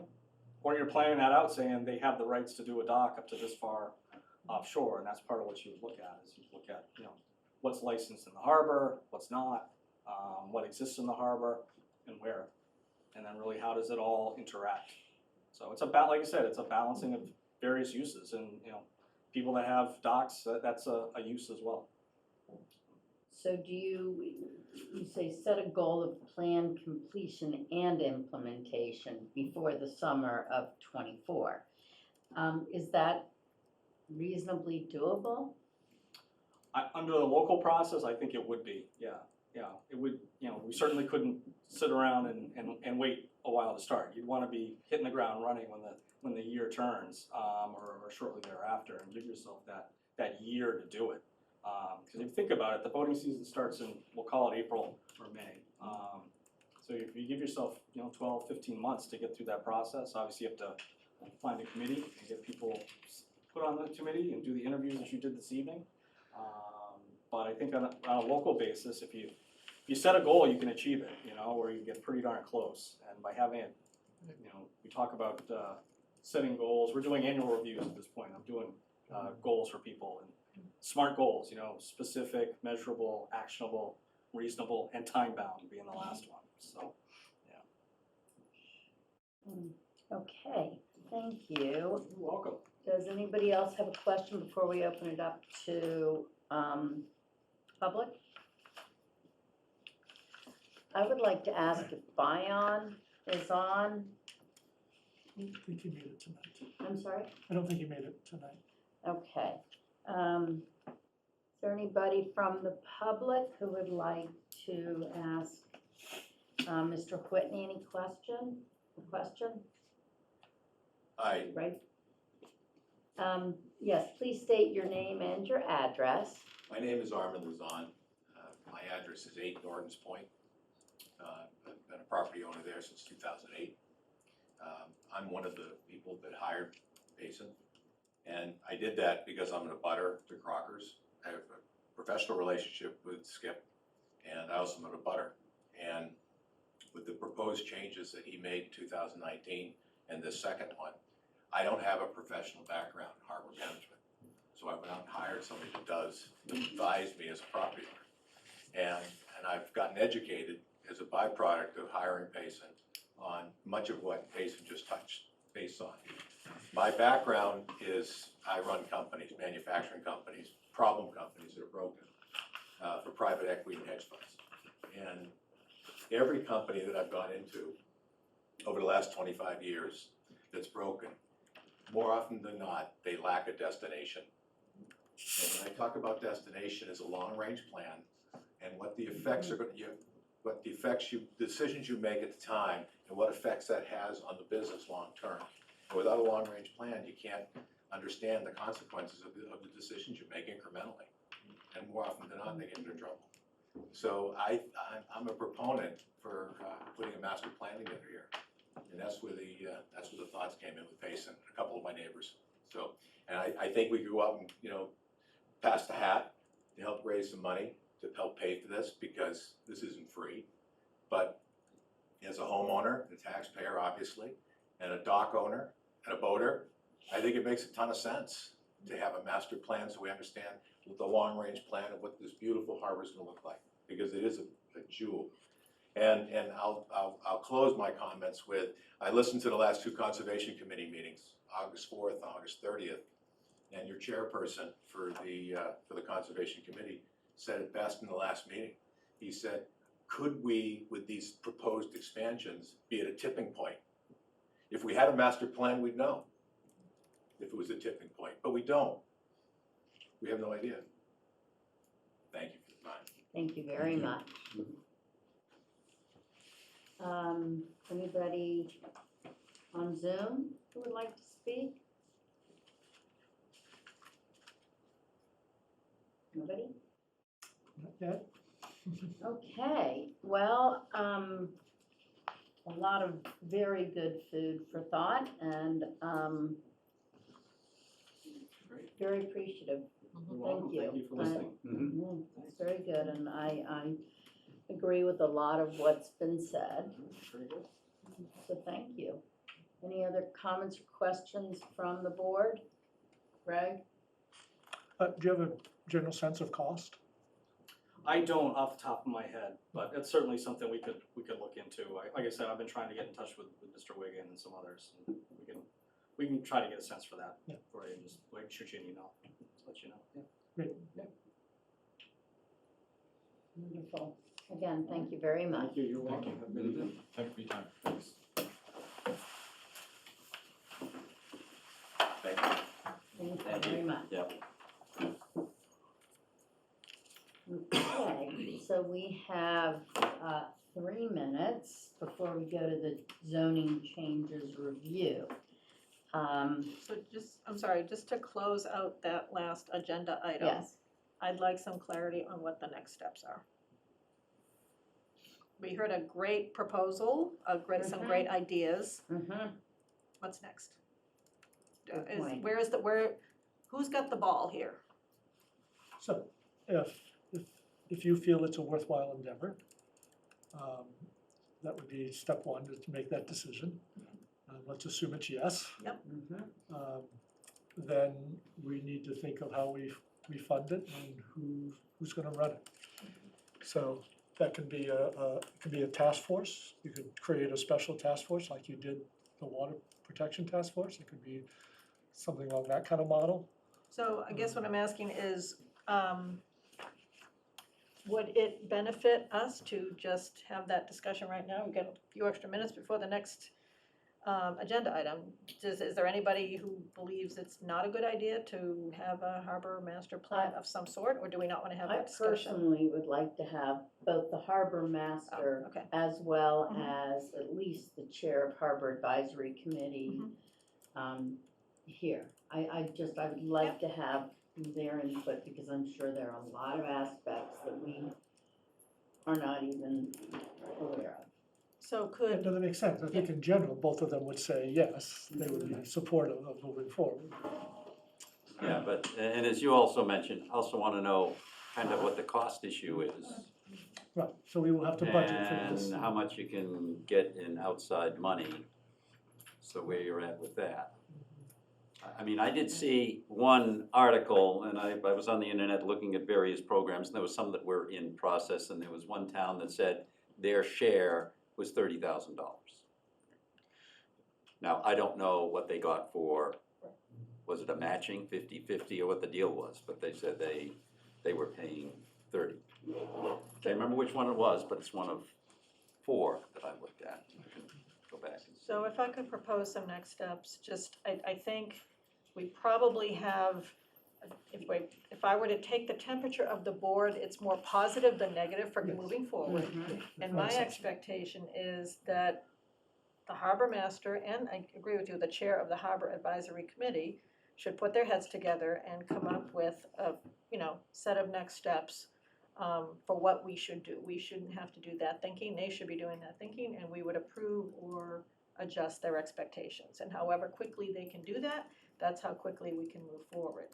I think I have a personal strong preference at this point to seeing if we can make use of the committees that we already have rather than setting up a separate task force. I know we're going through a governance discussion later in the week. I'm not sure we need another committee or task force, but if we feel we don't have quite the right stuff, perhaps we could shape what we have into something that would take this forward. Because my concern is I wouldn't want the Harbor Advisory Committee and other committees to just go on their merry way and be separate from a task force chartered to drive this forward. I think we could shape what we have to empower them to get us where we need to go. That's kind of my thinking, but I know we're gonna discuss governance more later in the week, so. And I would say with that, as long as you have an appropriate mix of townspeople, recreational voters, working boats, or people, and as well as the environmental aspects involved.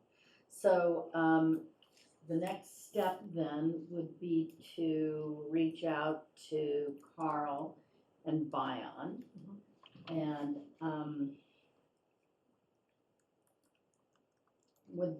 maybe they can work with Pace and Whitney in terms of, or get some information from his organization regarding companies that could be doing.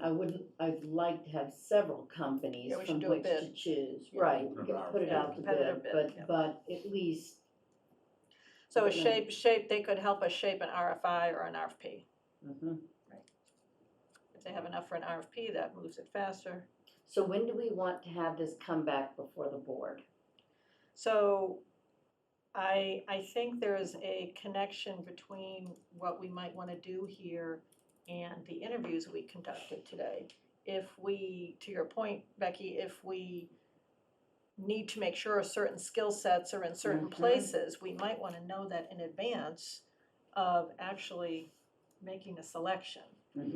So that would be I would ask them to do that RFI or RFP as timely as they can, but also include in that, ask them to come back to us, what are the skill sets, specifically that they have, and what do we need?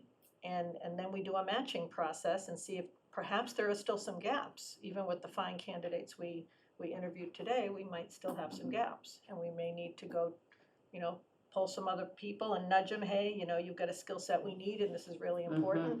So I like to, shape the team and then figure out who should be on the team. Possibly a little different in that with the Harbor Advisory Committee, I think we're looking for, we've got 3 years. With this, if we're talking about implementation, you know, within year and some. Yep. That's a very different, ask in Mhm. terms of volunteers. So we might need to look at the idea of a task force. But I do agree with what you're saying in terms of, looking at the skill sets. Yeah, because, and this goes to the shaping comment I made, because if Yep. we're going to be asking a task force, a separate task force to really, you know, run this to ground, Mhm. perhaps the Harbor Advisory Committee might need to be a little smaller in the interim. We are a small town and with only so many volunteers. Right, So maybe the Harbor Advisory Committee would be a little smaller, and we have some clear boundaries on what they're gonna be doing, right? What kind of decisions they're gonna make or advise Yep, us on, while the task force takes on this challenge. That's another thought. so I would say the next, I'm sorry, John, were you going? Yeah, no, I'm just saying, we had 6 candidates here. Yeah. You know, I mean, it's not like I've been around a long time. You never get 6 candidates for 2 slots. No. So there's a lot of interest in this area. So regardless of whether you're pulling people directly from the Harbor Advisory Committee or whatever, I think we can get people that say, hey, I'm interested in this. It's Absolutely. about getting the right skills. I think Yes. that as much as, I hear what you're saying, as far as we're a small town, we got a lot of committees, okay? Yeah, I think it's, pardon? yeah, go. No, I think that a task force might be the way to go, okay? It's, you know, because we'll be looking for disparate, you know, maybe someone from Concom will be sitting on that. Right. Someone And from planning the board, FinCom, I mean, the planning board, some recreational voters. You know, my personal goal on something like this is I see the harbor as a great economic engine, okay, for this town. Manchester is not a tourist destination spot by land, by any stretch, okay? But if we can improve the opportunities for voters, that's gonna drive, and I think it's gonna improve the downtown businesses, and I think it's gonna have some great consequences if it's done properly. So maybe we need someone from the business community to be involved there too. And to your point, is it a waterfront plan or harbor plan? And those are things that we have to decide.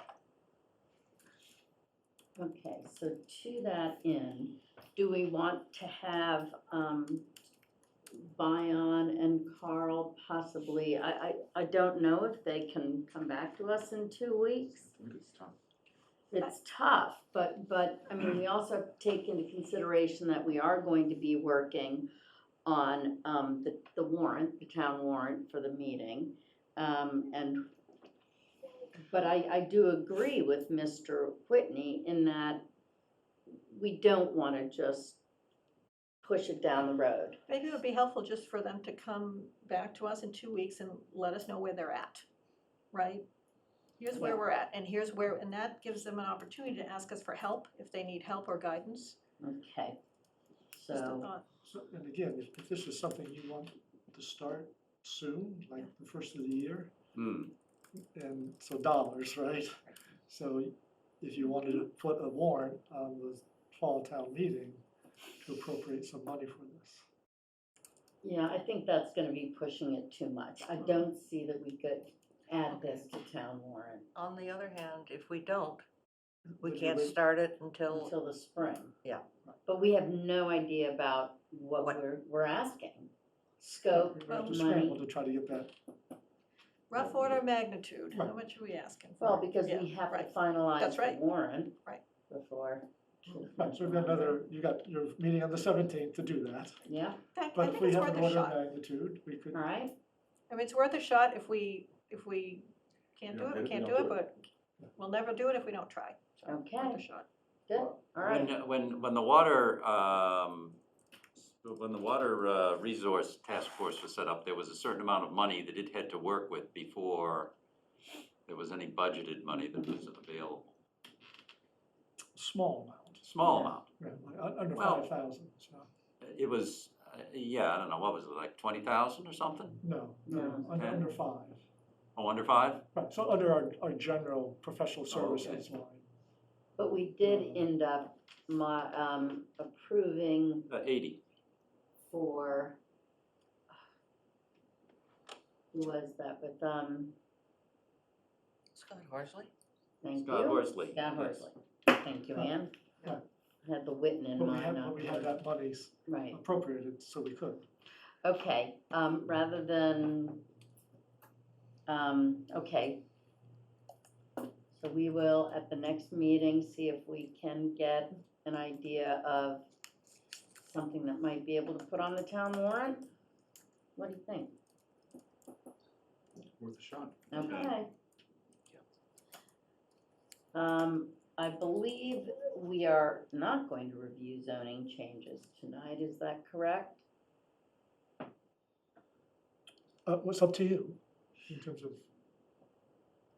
if you want to review where things are at or wait until things are finalized? I think then we may be waiting until the town meeting. Well, Let's hear from whoever, what is the state now? So the state is that they are probably 2/3 of the way finished with final editing. And they hope to do that tomorrow night. They The had a last meet- time I listened, they were still messing with the definitions. Right, and I think they anticipate a quicker review. For the harder parts? Right. Oh. I'm not sure there's much we can review right now since they're meeting concurrently. Yeah, right now Right. they're. Right now, Yeah. we watch the video as soon as it's available yeah, and see what's up. okay, So, I mean, I think, the basic parameters haven't changed. There's a set of amendments that are administrative in nature and are more along the lines of a reformatting and representing and not substantive. There are a number of proposed substantive changes, and we don't have the final wording on those. How non-conforming uses can expand,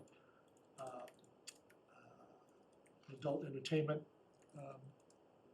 set of provisions, limiting it to the LCD.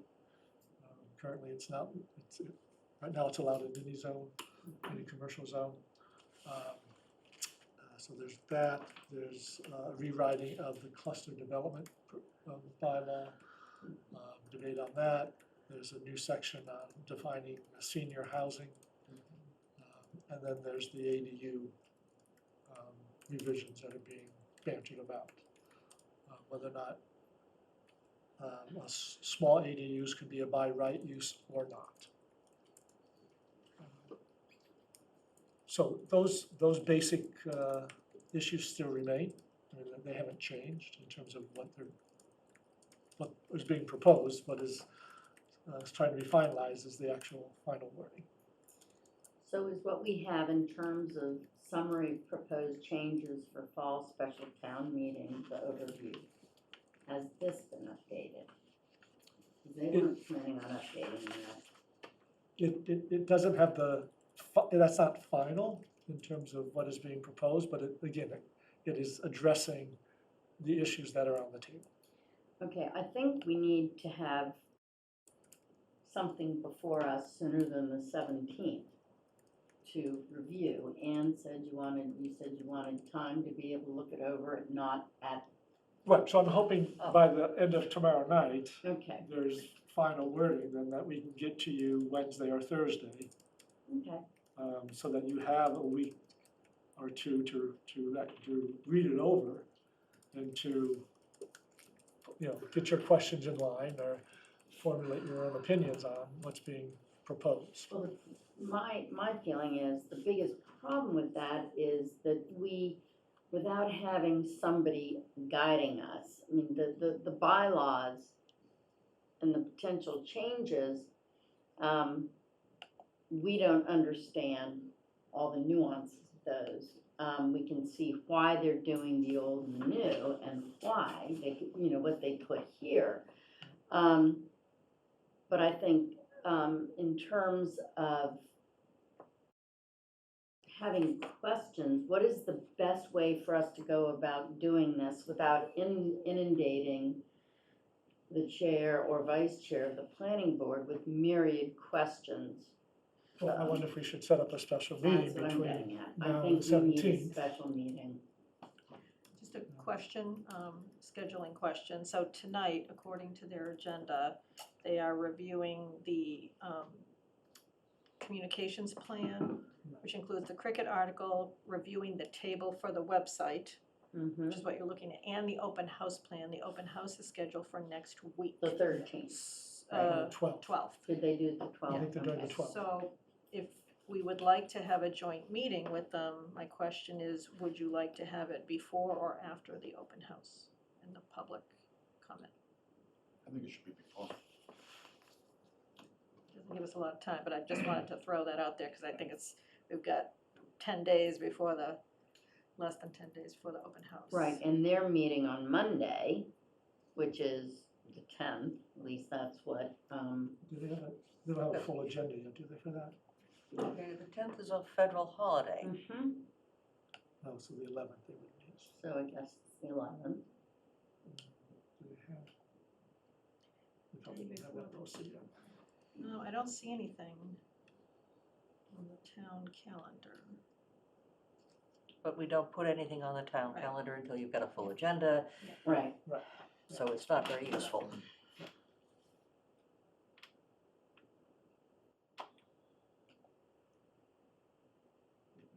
Show anything for the 11th, okay.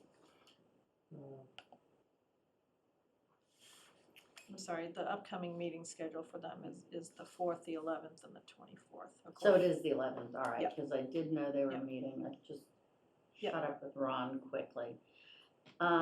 Okay. So it looks as if they have a meeting on the 11th, which, and they're not gonna wanna do, well, we can't meet, it's the 12th is then their open house, so the 11th and then the 12th. They've listed on their agenda, the following meeting is October 24th. And we finalize on the 17th.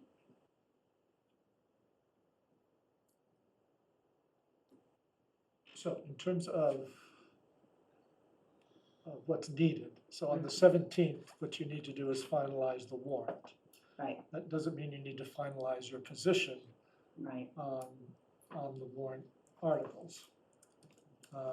So you could meet after that to do a more deeper dive into Into the motions, the right. motions and decide what your position, recommendation is on okay, each one.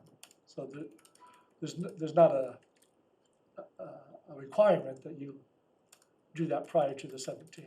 To be honest with you, I think I would feel more comfortable if we do have a special meeting or anything with the planning board, having it after the open house, because they're doing that open house to get more public feedback, would they, or not, they're just gonna communicate it, and just gonna, okay, yeah. all right. So then I'd still like to hear the comments from the public before it would inform my opinion, I think, on whether or not I can endorse a particular change. Could we have them come on the 17th? And that way, if we have any questions, because some of us, you and I are gonna be there for the open house anyway. As I select will board too. conversation corner. Although you're doing the conversation corner. Yeah. Now, can we go as just residents, or we Yeah. shouldn't go? No, No, Yes, you're gonna do absolutely. your You're encouraged to Okay. go, Yeah. You can vote one way or the other. so long as we're not Absolutely, but we deliberating. don't wanna deliberate, so that's why I just Right. want the open meeting. Okay. law. Next week. So, let's see, we'll see if somebody can attend 10/17. Do you have a sense of the 17th? Oh, the agenda? Yeah, I don't think I have much going on yeah, there. I can't. Yeah, No, either. I don't Yeah. think so. I think it's pretty open on the 17th. Okay, Would have been so far, so we have Bion and Carl added on, we've got, someone from planning board on the 17th. And we have the warrant. Bless you, whomever sneezed. Guess we got somebody out there. Okay, all right. Next up, we have the special, I'm sorry, go ahead, Greg. So, so stick with the 17th and see if that's sufficient, and then if we need more after that, we'll decide at that time. Does that sound agreeable? Okay. Okay, when do we get the final copy? Because I have reviewed this I'm twice. hoping Each you get the time final they've said- copies sometime later this week. That's my expectation. Assuming they finish up tomorrow night. And most of our questions shouldn't be diving into the legalities, or it's more an understanding like the rest of the public, I would think. Correct? No. Yeah. That's I not just our, got one question. Are we rushing this? I know it's been going on for 3 years. no, we're 5 not years. rushing this. Okay, my concern is that if the message isn't delivered clearly, this is gonna crash and burn. The biggest problem is, in my opinion, with this, is that there's a small subsection of people who are, if they really want to know the whats and the whys and the intricacies, then they should probably read the bylaws and then talk to a land use professional. That's what we have our board elected for, is to be able to do that. And not every single person know each bylaw. I think it's great when people want to understand, it certainly is, but I think some of it is being taken down rabbit holes that I don't think are appropriate. I'm not And arguing I'm with just- that, that's not, my point is, it's my experience if I don't totally understand something, I'm not gonna vote for it. And if the message hasn't been simplified for the bulk of the electorate, we allegedly have a little more insight because we're living this, okay?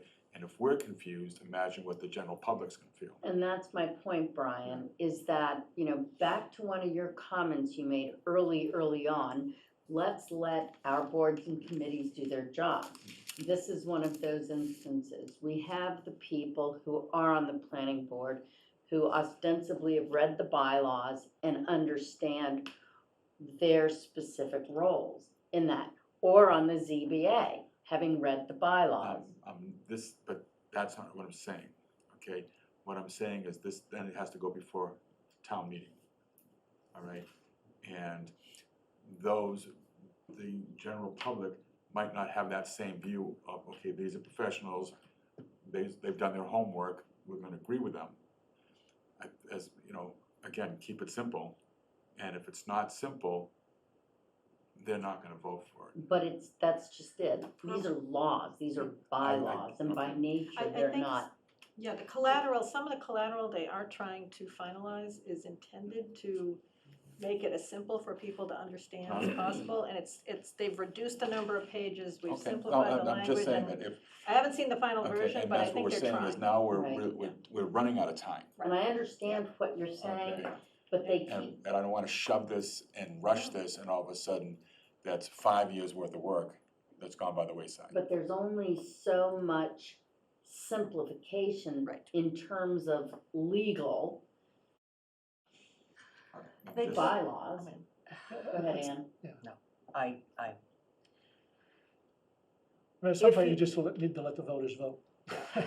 Yeah. Let them decide. Let the I pieces agree. fall where they may. Yep, Yeah. let the pieces fall where And they I'm just saying, that's the that's But I gonna agree be with the you. outcome. If there are doubts, the vote will be no. Right. And then those articles can be reshaped into something They can. perhaps that somebody would agree with in Right. the spring. They can, but I don't know, I think all of us have probably sat through at least one of the planning board discussions. I sat through one about a week or two ago.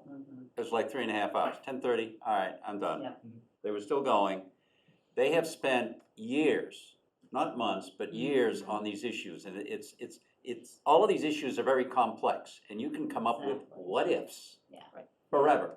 Yeah. At some point, you draw a line and say, all right, let's see where we are. All right, then, Yeah, And this is the time. and it's. And I been could see going from the on. discussion, I'm saying, well, oh, they discussed that 2 months ago or 4 months ago. Sometimes it circles around and it comes back again. Mhm. And there are so many little angles and considerations whenever they decide to change one little thing. You can always come up with a, for instance, where, oh, Very it's gonna true. hurt this person, it's gonna hurt. Very true. You just have to do it. And they have been doing this for so long, they've really gotta put it out there. Yeah. It's, a lot of it is going to be trust. And The that's- voters are gonna look at it, and they'll go through this and say, well, what if this, what if this? The fact is the planning board have looked at all of these what ifs. Yeah. And have decided on something.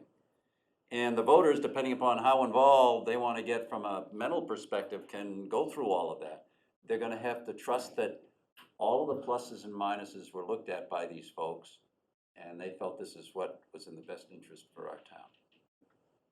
And we'll see. I tend to think they're not gonna, it's these last 3 items that Greg, that you mentioned there. It's the accessory dwelling, senior housing, and the conservation cluster. Those are the 3. Everything else Right. is gonna go. I don't think all 3 of those are gonna go. If I'm a betting guy, one Let's see Right. what they come one of back them's with. not. All right, well, well, let's. still Hall of Fame numbers. I'll take bets Okay. here. I don't. So we will have somebody from planning board come on the 17th so that we can bring our, so come with questions for that.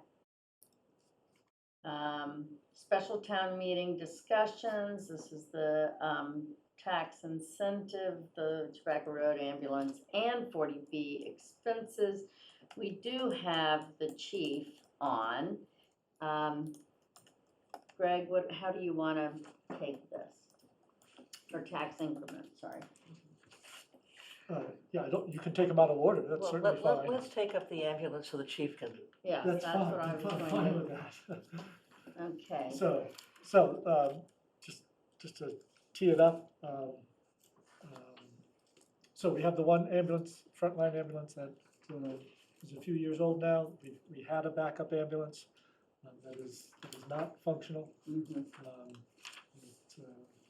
It's not worth the cost of repairs at this point. Chief can elaborate on that.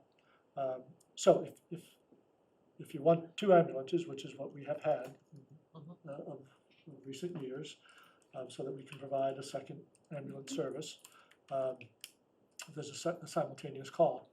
We're able to do that, or a lot of times, by the time they get back from the hospital, et cetera, it's quite a bit of time. So certainly, over the last dozen or so years, we've had that second ambulance and it's been put to good use. It's a little earlier to purchase it, but the problem is the long lead time of the vehicle. So there's- we will be without a second ambulance for 2 years, even if we decide to buy it right now. Mhm. Right, and we're currently without a second ambulance. And for the Chief most is part. nodding, The yes. Chief can chime in here, so the longer we delay, the longer we're going to have 1 ambulance. correct. How Or much do we none. have to pay now to order an ambulance? So the cost estimate is about 430,000. Okay, So that's again, the chief can elaborate on that. And that's already in the fire engine fund, is that correct? We have those dollars in the fund, yes. That obviously takes a big chunk of that fund away. How much is it? 430,000. $430,000? Wow. That's what I said. and we have to buy it, we have to buy the whole thing now. Can't- Why don't we let, I have a friend just bought a house Okay. for that kind of money. Yeah. It's a lot. That's all. Does the town have to vote to move the money out of the fund and into the, Yes. okay, So it's gonna be on the warrant. fine. Chief? Yes, good evening, folks. Thanks for having me. Just a little background. The ambulance replacement plan that I've had for the past couple of years was to replace ambulance 1, our current ambulance, in 2025. So I would be ordering it normally in 2024. Since I got here, we've tried to add an extra $50,000 into the apparatus replacement fund, because that fund was originally a ladder truck replacement fund, and there wasn't a funding mechanism that was designated specifically for the ambulance replacement. Ambulance 2, which is the ambulance that's been out of service for the past year, and we recently put out to bid, ran for 10 years as a frontline ambulance, and then moved to a spare. And then it didn't get run a lot, and then it ran into problems. That type of motor is very difficult to work on, very difficult to find people to work on it, and very expensive. I spent somewhere in the neighborhood of $8,000 last year trying to get it up to snuff, and it would not become reliable. So we haven't run it in about a year. When we purchased the new ambulance, our current ambulance would go into reserve, but would be rotated into frontline service over the course of the following 2 years. That would help it from getting too many miles, but would also keep it viable mechanically in the mix. Then after 2 years of being in reserve, it would still have significant value for either trade-in or sale, where our current ambulance 2, with the number of years and the number of miles, is only worth about $3,500. That's $3,500 though.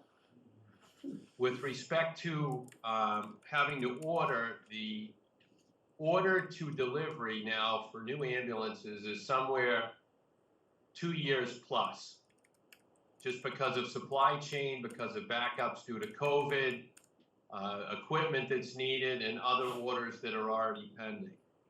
And like Greg said, the purchase price would be about $430,000. There's a chance there'd be a $10,000 rebate on the chassis. However, the pricing just went up 20% as of October 1st. So where we had been able to order this prior, it would be 20% cheaper, but that's how things are going now. Currently, with only one ambulance, if something were to happen to our ambulance, we would have none and wouldn't be able to get one. Wilmington, not too long ago, 3 or 4 months ago, had their ambulance, I believe, totaled by being hit by a car while it was working a car accident on Route 93. If that were to happen to us, we would have no ambulance. Therefore, we would lose out on our ambulance billing revenue, which currently is in the neighborhood of $250,000 to $300,000 a year. Times 2 years, that's $500,000 of income we wouldn't get, because there aren't other ambulances out there.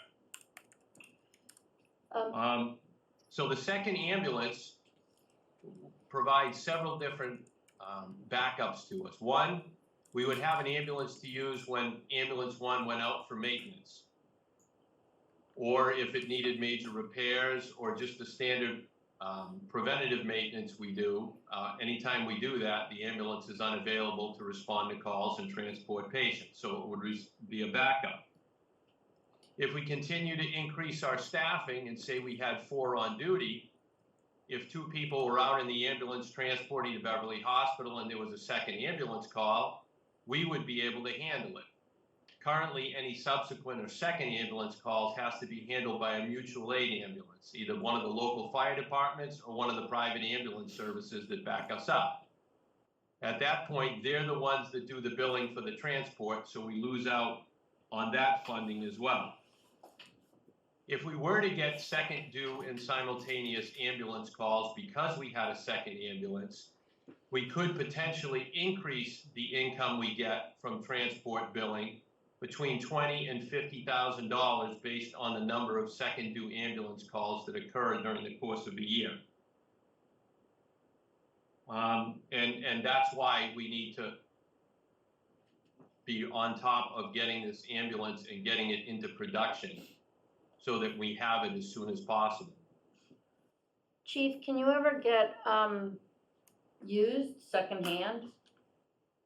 they've been scooped up. There aren't many out there. And when you get a second hand, you're getting Yep. somebody else's throwaway. You don't know how much miles has been on it. You don't know how, what's broken, the repair history. And that's kind of what happened with our ambulance too, is that it just got old and it's tired. And you can't do much to fix that.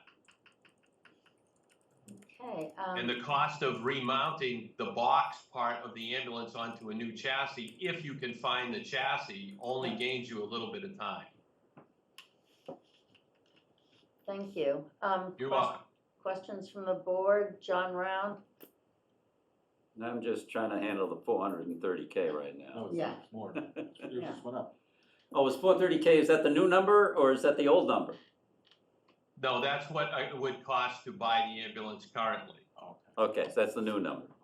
Yeah. It did cost 340. Exactly. Was 410, now we're 430. Okay, did you have any questions, John? No, not right now. Brian? Kathy? No, I'm all set. Ann? I think it's fairly clear that we need 2 ambulances. Yeah. We're not gonna have 2 ambulances for 2 years if we buy it now, Right. and it's just gonna get worse. So, yeah, no questions. Okay. Do we pay for this in advance, or just, really? No, we pay for it on delivery. Oh, okay. Maybe something in advance. But you still have You put a to, You deposit. have to appropriate or put the money aside, or what's the It's right already term? there. Right, we have to have the money available before we can sign the contract. Right. So, We don't spend it, but we don't spend it, but we but have we to have have it to- set aside.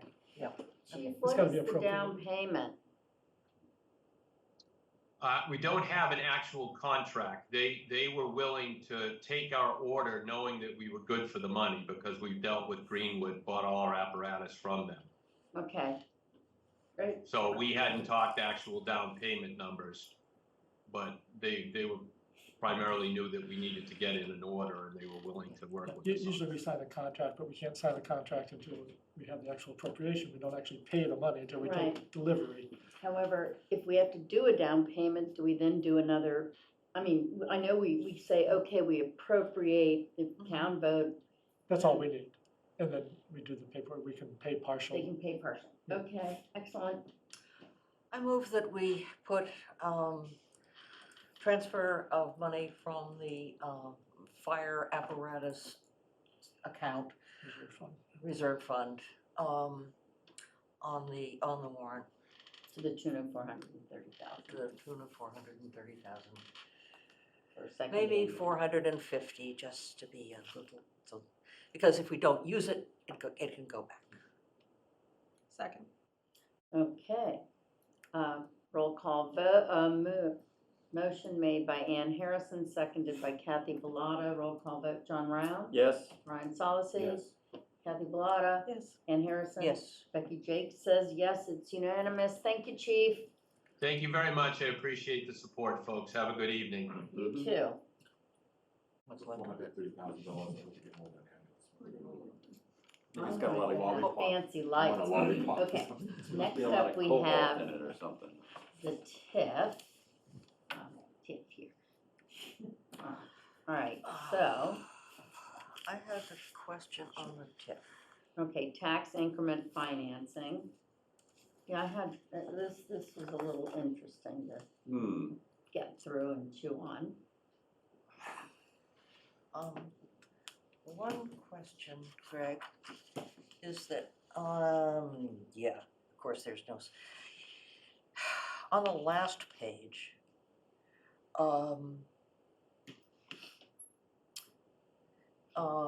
where it says concentrate development and mixed uses in area adjacent to existing downtowns. Right. The area that we're thinking about is as far from adjacent to downtown as you can get in town. Adjacent linear, but, Right, so a lot of the TIFs are focused on mixed uses. Yes. Ours is more of a commercial development focus. So there's an ability to get permission Okay. for that as well. I mean, it's, so there's flexibility in what DHCD will approve, Department of Housing and Community Affairs, Community Development. So there's some flexibility in spite of what it says. In spite of what it says. And, Yes. and the other is, how would we set up a tip zone? Right, so you could use, for example, the LCD to the east of School Street. You could define that as your zone. Okay. And as an example. And there are still several property owners there. Yes, Okay. yes. So they would all be included in, They would all be eligible, but then it's a case-by-case negotiation that then has to be approved by the voters as well. So the voters approve the general concept, and then if you have a specific negotiated proposal, the voters approve that as well. So it's a two-step process for voter approval. I have a question, just in general, how this would work. Now, if I understand it, you give tax abatements, for example, you're gonna abate $100,000 in taxes over, I don't know, 5 or 6 years or something like that. In exchange for the property owner paying that $100,000 now to put in a new sewer line. Is that kind of how it works? So in other words, you're gonna pay me now, and you will get the money back through tax abatements over a period of time. In theory, it's kind of a wash. But you Excluding the there's time not a value of money. requirement to have it be a wash, No, but that's a lot how of it's supposed to times- work. but a lot of times that is what communities do. Okay, all right. But sometimes they will give the tax abatement just because they want the new growth, the new jobs. And they're willing to they take a haircut on the taxes because they're getting more taxes in general anyways. Yeah, I'm trying to, I mean, if it's a wash, the community says, well, why don't we just pay for it now? And pay for the does the community not have $100,000, or is that, what's the motivation? That's generally, we don't have the 100,000, but you do. And often, the private sector can do a project less expensively than Okay, the public sector. okay, understood. Okay, So so I understand in general how it works. Yes, yes. It's really a time when certain things are done, and it's more efficient this way than, well, I mean, it's like a sewer line, you gotta have it now. Gives flexibility in the finance, so the financing doesn't get in the way of stuff getting done when it needs to get done, right? Yeah. It gives Or the that. town the negotiating capability to make sure that things can get done when they need to. Okay. Brian? No, I'm all for it. I would rather see us put it off to the annual town meeting. I tend to agree. You Because- could, so a lot of times, you have a choice. You can first get approval for the concept and get the authorization, and then come back for a specific case. Some towns will do that in one bundle. Grant the authorization and grant the first agreement. We're not prepared to grant the first agreement. We're not, no. So we No, don't yeah. need, so. We don't need to confuse people further in the November town meeting. No. I agree. I agree. I agree. Yeah, I think, that's the next one. I think this is probably best put off. All right, so we don't need a motion for that, we just don't You're passing it over for now, but we'll pass continue to over. get the information and Okay, perhaps tee it up for the annual town meeting.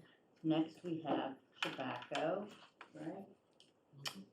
Right, so Tobacco Road, as I briefly mentioned last time, Hamilton has indicated that they would be receptive to us trying again to see if voters would approve a new layout for I'm sorry. Tobacco Road. Before we go ahead, I had noticed that there was a comment that I saw. I'm sorry, just before we go off this, I didn't know if that pertained to the I didn't turn the chat Yeah. off.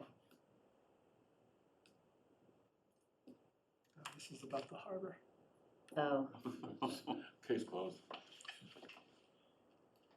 Yeah, the Seaport Economic, he's just commenting that sometimes the Seaport Economic Council will provide funding oh, good. for, Yeah, that was in the, for harbor planning. right, I saw that, he did make that comment. Okay, thank you, sorry about that. Back to tobacco. So, yeah, so Hamilton has said, if we wanted to try again, they'd be willing to wait and see what the results of that are. They don't wanna wait very long. But they would be willing for us to try again at this upcoming town meeting. They are looking for a financial contribution towards the cost. I don't have a number from them yet. It'll probably in the $200,000 to $300,000 range is what I'm thinking. I need to get confirmation from them. So again, it's a judgment call on your part, whether or not you want to pursue it. I know that the Water Task Force had some discussions. I think the task force has to chat about it on Thursday, I think. We're going to chat about it some more. Yes. But and I know that the Conservation Commission, as part of their comments to the Hamilton Conservation Commission, when they were reviewing the paving the current road, they had a number of concerns about additional traffic and pollutants coming off of a paved road versus gravel road. I think from the Conservation Commission's perspective, I think they would favor taking another bite at this one and seeing if it could be approved. I think they prefer to see the road relocated rather than paved in its current location. But you've got to attach money to that. Yes. I have a hard time saying without knowing what the amount is.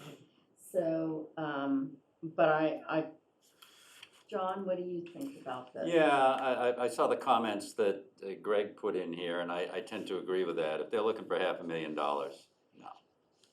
Just let it. Half $500,000. That's the half of $500,000. In other words, if it's in the 200 area, yeah, I think that makes sense.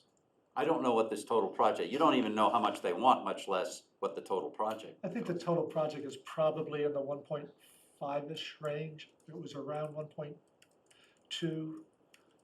a year and a half ago, so it's probably, that might be a little high. Maybe it's 1.35, I don't. The Water Task Force has concerns about the road being close to Gravelly Pond. The Concom has concerns about that. Is that 200,000 concerns? I think so. That's exactly. The 200 to 300 are we, so, Brian, thoughts? No, I think that John summarized it pretty well. Kathy? I want to hear from the Water Task Force. Ann? I think, I would be surprised if the Water Task Force wasn't in favor. No, they would be. And we could certainly wait to hear from them because we don't have to make an absolute decision. But I think the rerouting the Tobacco Road would be better for both towns.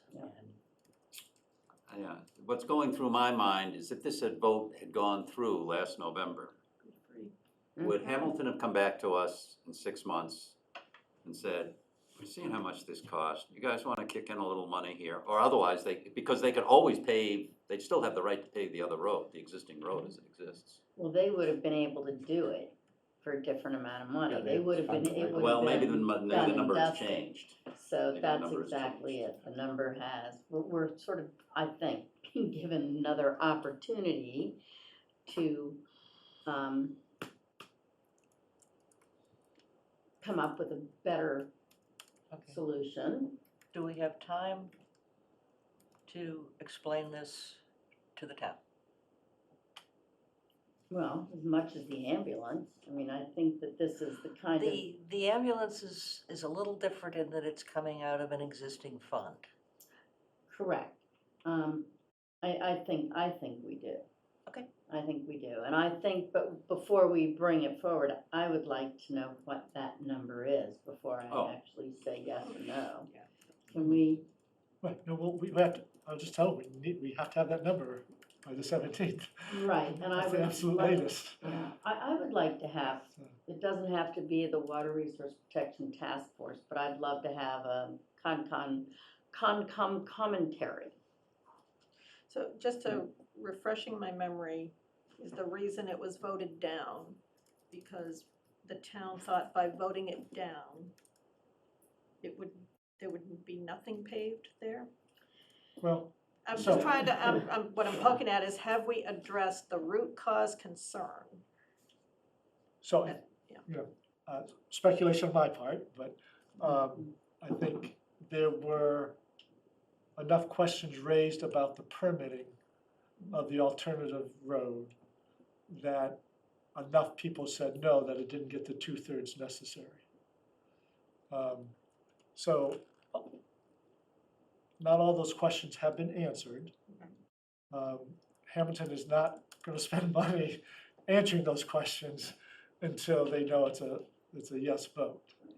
So we're not Just gonna, thinking, the narrative that we tell has to, I think, refer back to last year, just to make sure we answer as many questions as we can, right? Learning. There was Yeah, also that's- some confusion There was, and There was, misinformation, I and think, the key that- thing that I don't think voters understood the last time is that Hamilton had the perfect right to pave the road as it was. I think they did. And people thought, we can vote this down and vote on it later on. Right. And Hamilton said, forget it, we gotta move ahead here. And I think if people understand that, it's not like, we're still not in the driver's seat 100%. Right. I mean, if we say, no, we're not gonna give you $200,000, that gets voted down, they may just turn around and pave the road as it stands now. And I think people have to oh, understand. they will. That's the point, John. You're right, that people need to understand, so. Okay, Hamilton has choices, we don't. That, We that's, don't. I agree with that. I think, that's kind of my concern. We're gonna bring something forward, and if we don't address the root cause of Mhm. why it failed last year, Mhm. we're going to have it fail again. That's kind of like, It was also a complicated meeting with different people in different rooms. That didn't help. Yes, That's yeah, true. That that didn't help, was, yeah, that's right. yes, You're right. that was a bit of a problem. This becomes a win-win for Hamilton. Okay, yes, well, and it, you know, They get the road, okay, or they can pave it and they can say, hey, we tried. Absolutely, well, they will. Yeah. It's going, they're going to be paving something there. So, can we have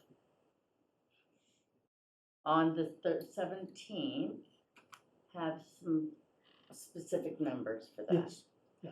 Okay, and then we can decide at that time? Is that everybody, okay. Next up, we have 40B expenses. Let's see where we're going to be coming. So, as I think everyone knows, we are beginning the appeal process to the Housing Appeals Committee at the state level. So the applicant is appealing the ZBA denial. And in order to defend that denial, then we will need to expend dollars both on legal fees and hiring expert consultants on various topics, primarily environmental topics and public safety. Those are the primary areas of concern that the ZBA focused on in denying the project. And that'll be the focus of the defense of that decision. So a bit of a guessing game in terms of total dollars. But I think if voters were to approve 100 plus, 130,000, that should be sufficient to defend the decision and to have a very vigorous defense before the Housing Appeals Committee. Where would this come from, the money? Is this? So two choices. One is from fund balance or it could be additional taxation. Has the Finance Committee considered this? Not yet. They're meeting next week. Well, I think no matter what, it needs to go on the warrant. Does anybody think otherwise? No. I would like to hear from FinCom, how they would recommend that be funded. Thank you. So we can find out should we go ahead and vote it onto the warrant, but finalize the wording of the amount? That can even happen at town meeting. Okay. So, yes, I move that we put monies for the defense of the zoning board of appeals decision on warrant. Okay, moved by Ann Harrison, seconded by Brian Solacey. Roll call vote. John Round? Yes. Brian Solacey? Yes. Kathy Bellata? Yes. Ann Harrison? Yes. Becky Jake says yes. It's unanimous. Okay, so that brings us to town administrator's report. Okay, a few items here.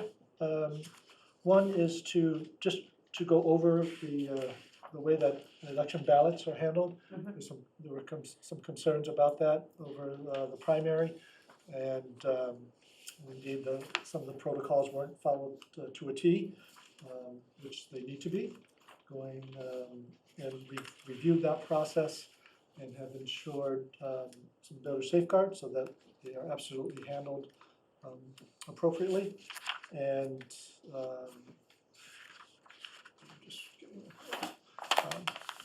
so in your packet provided a summary of how the ballots are handled. Sort of jump to the chase in terms of after the election is over, the ballots are counted and they're tallied at the polling location. They are sealed as required by law in boxes right then and there, as well as all the unvoted ballots. Those are also counted and sealed. So then those sealed boxes need to be transported back to town hall. And so they will be transported by a police officer who will create a police log stating that they have taken the boxes, transported them to town hall, and brought them into one of the holding cells in town hall, which is under 24-hour surveillance, camera surveillance.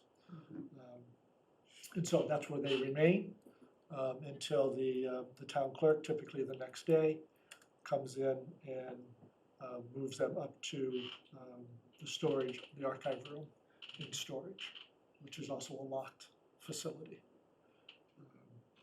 So the extra insurance here is making sure that the police log it in as an activity so that we have that record of them being transported in that manner and being brought straight to the cell and lock and key and under surveillance.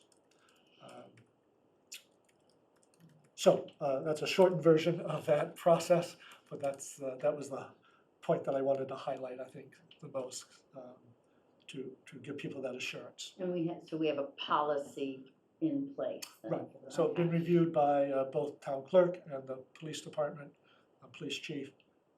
Everyone is on board and it's understood, and it's in writing and is to be followed. Does town council need to review that? They've been involved. We talked to them. We also were involved. We also talked to the Secretary of State's office, and they were pleased with this protocol. Really stupid question, but why don't the police take it directly to the archive room? Well, just because that's not their jurisdiction. So their jurisdiction is the police station. Good question, though. And that way. We get one more transfer. Right, you do get one more transfer. Any questions from the board? It's Okay. sound, makes sense. Yep. It's simple. Yeah. All right, thank you, Greg. So that's that, and like I said, there's always that log entry and paper trail, so we can always verify that indeed that has happened. So I think that's all well and good. Good. So moving on, Board of Health, we are hoping to finalize a recommendation for a new health agent. We're doing another round of interviews tomorrow. and hope to have a final recommendation for your ratification as a department leader. You ratify those appointments, and so we're hoping to do that on the 17th at your next meeting.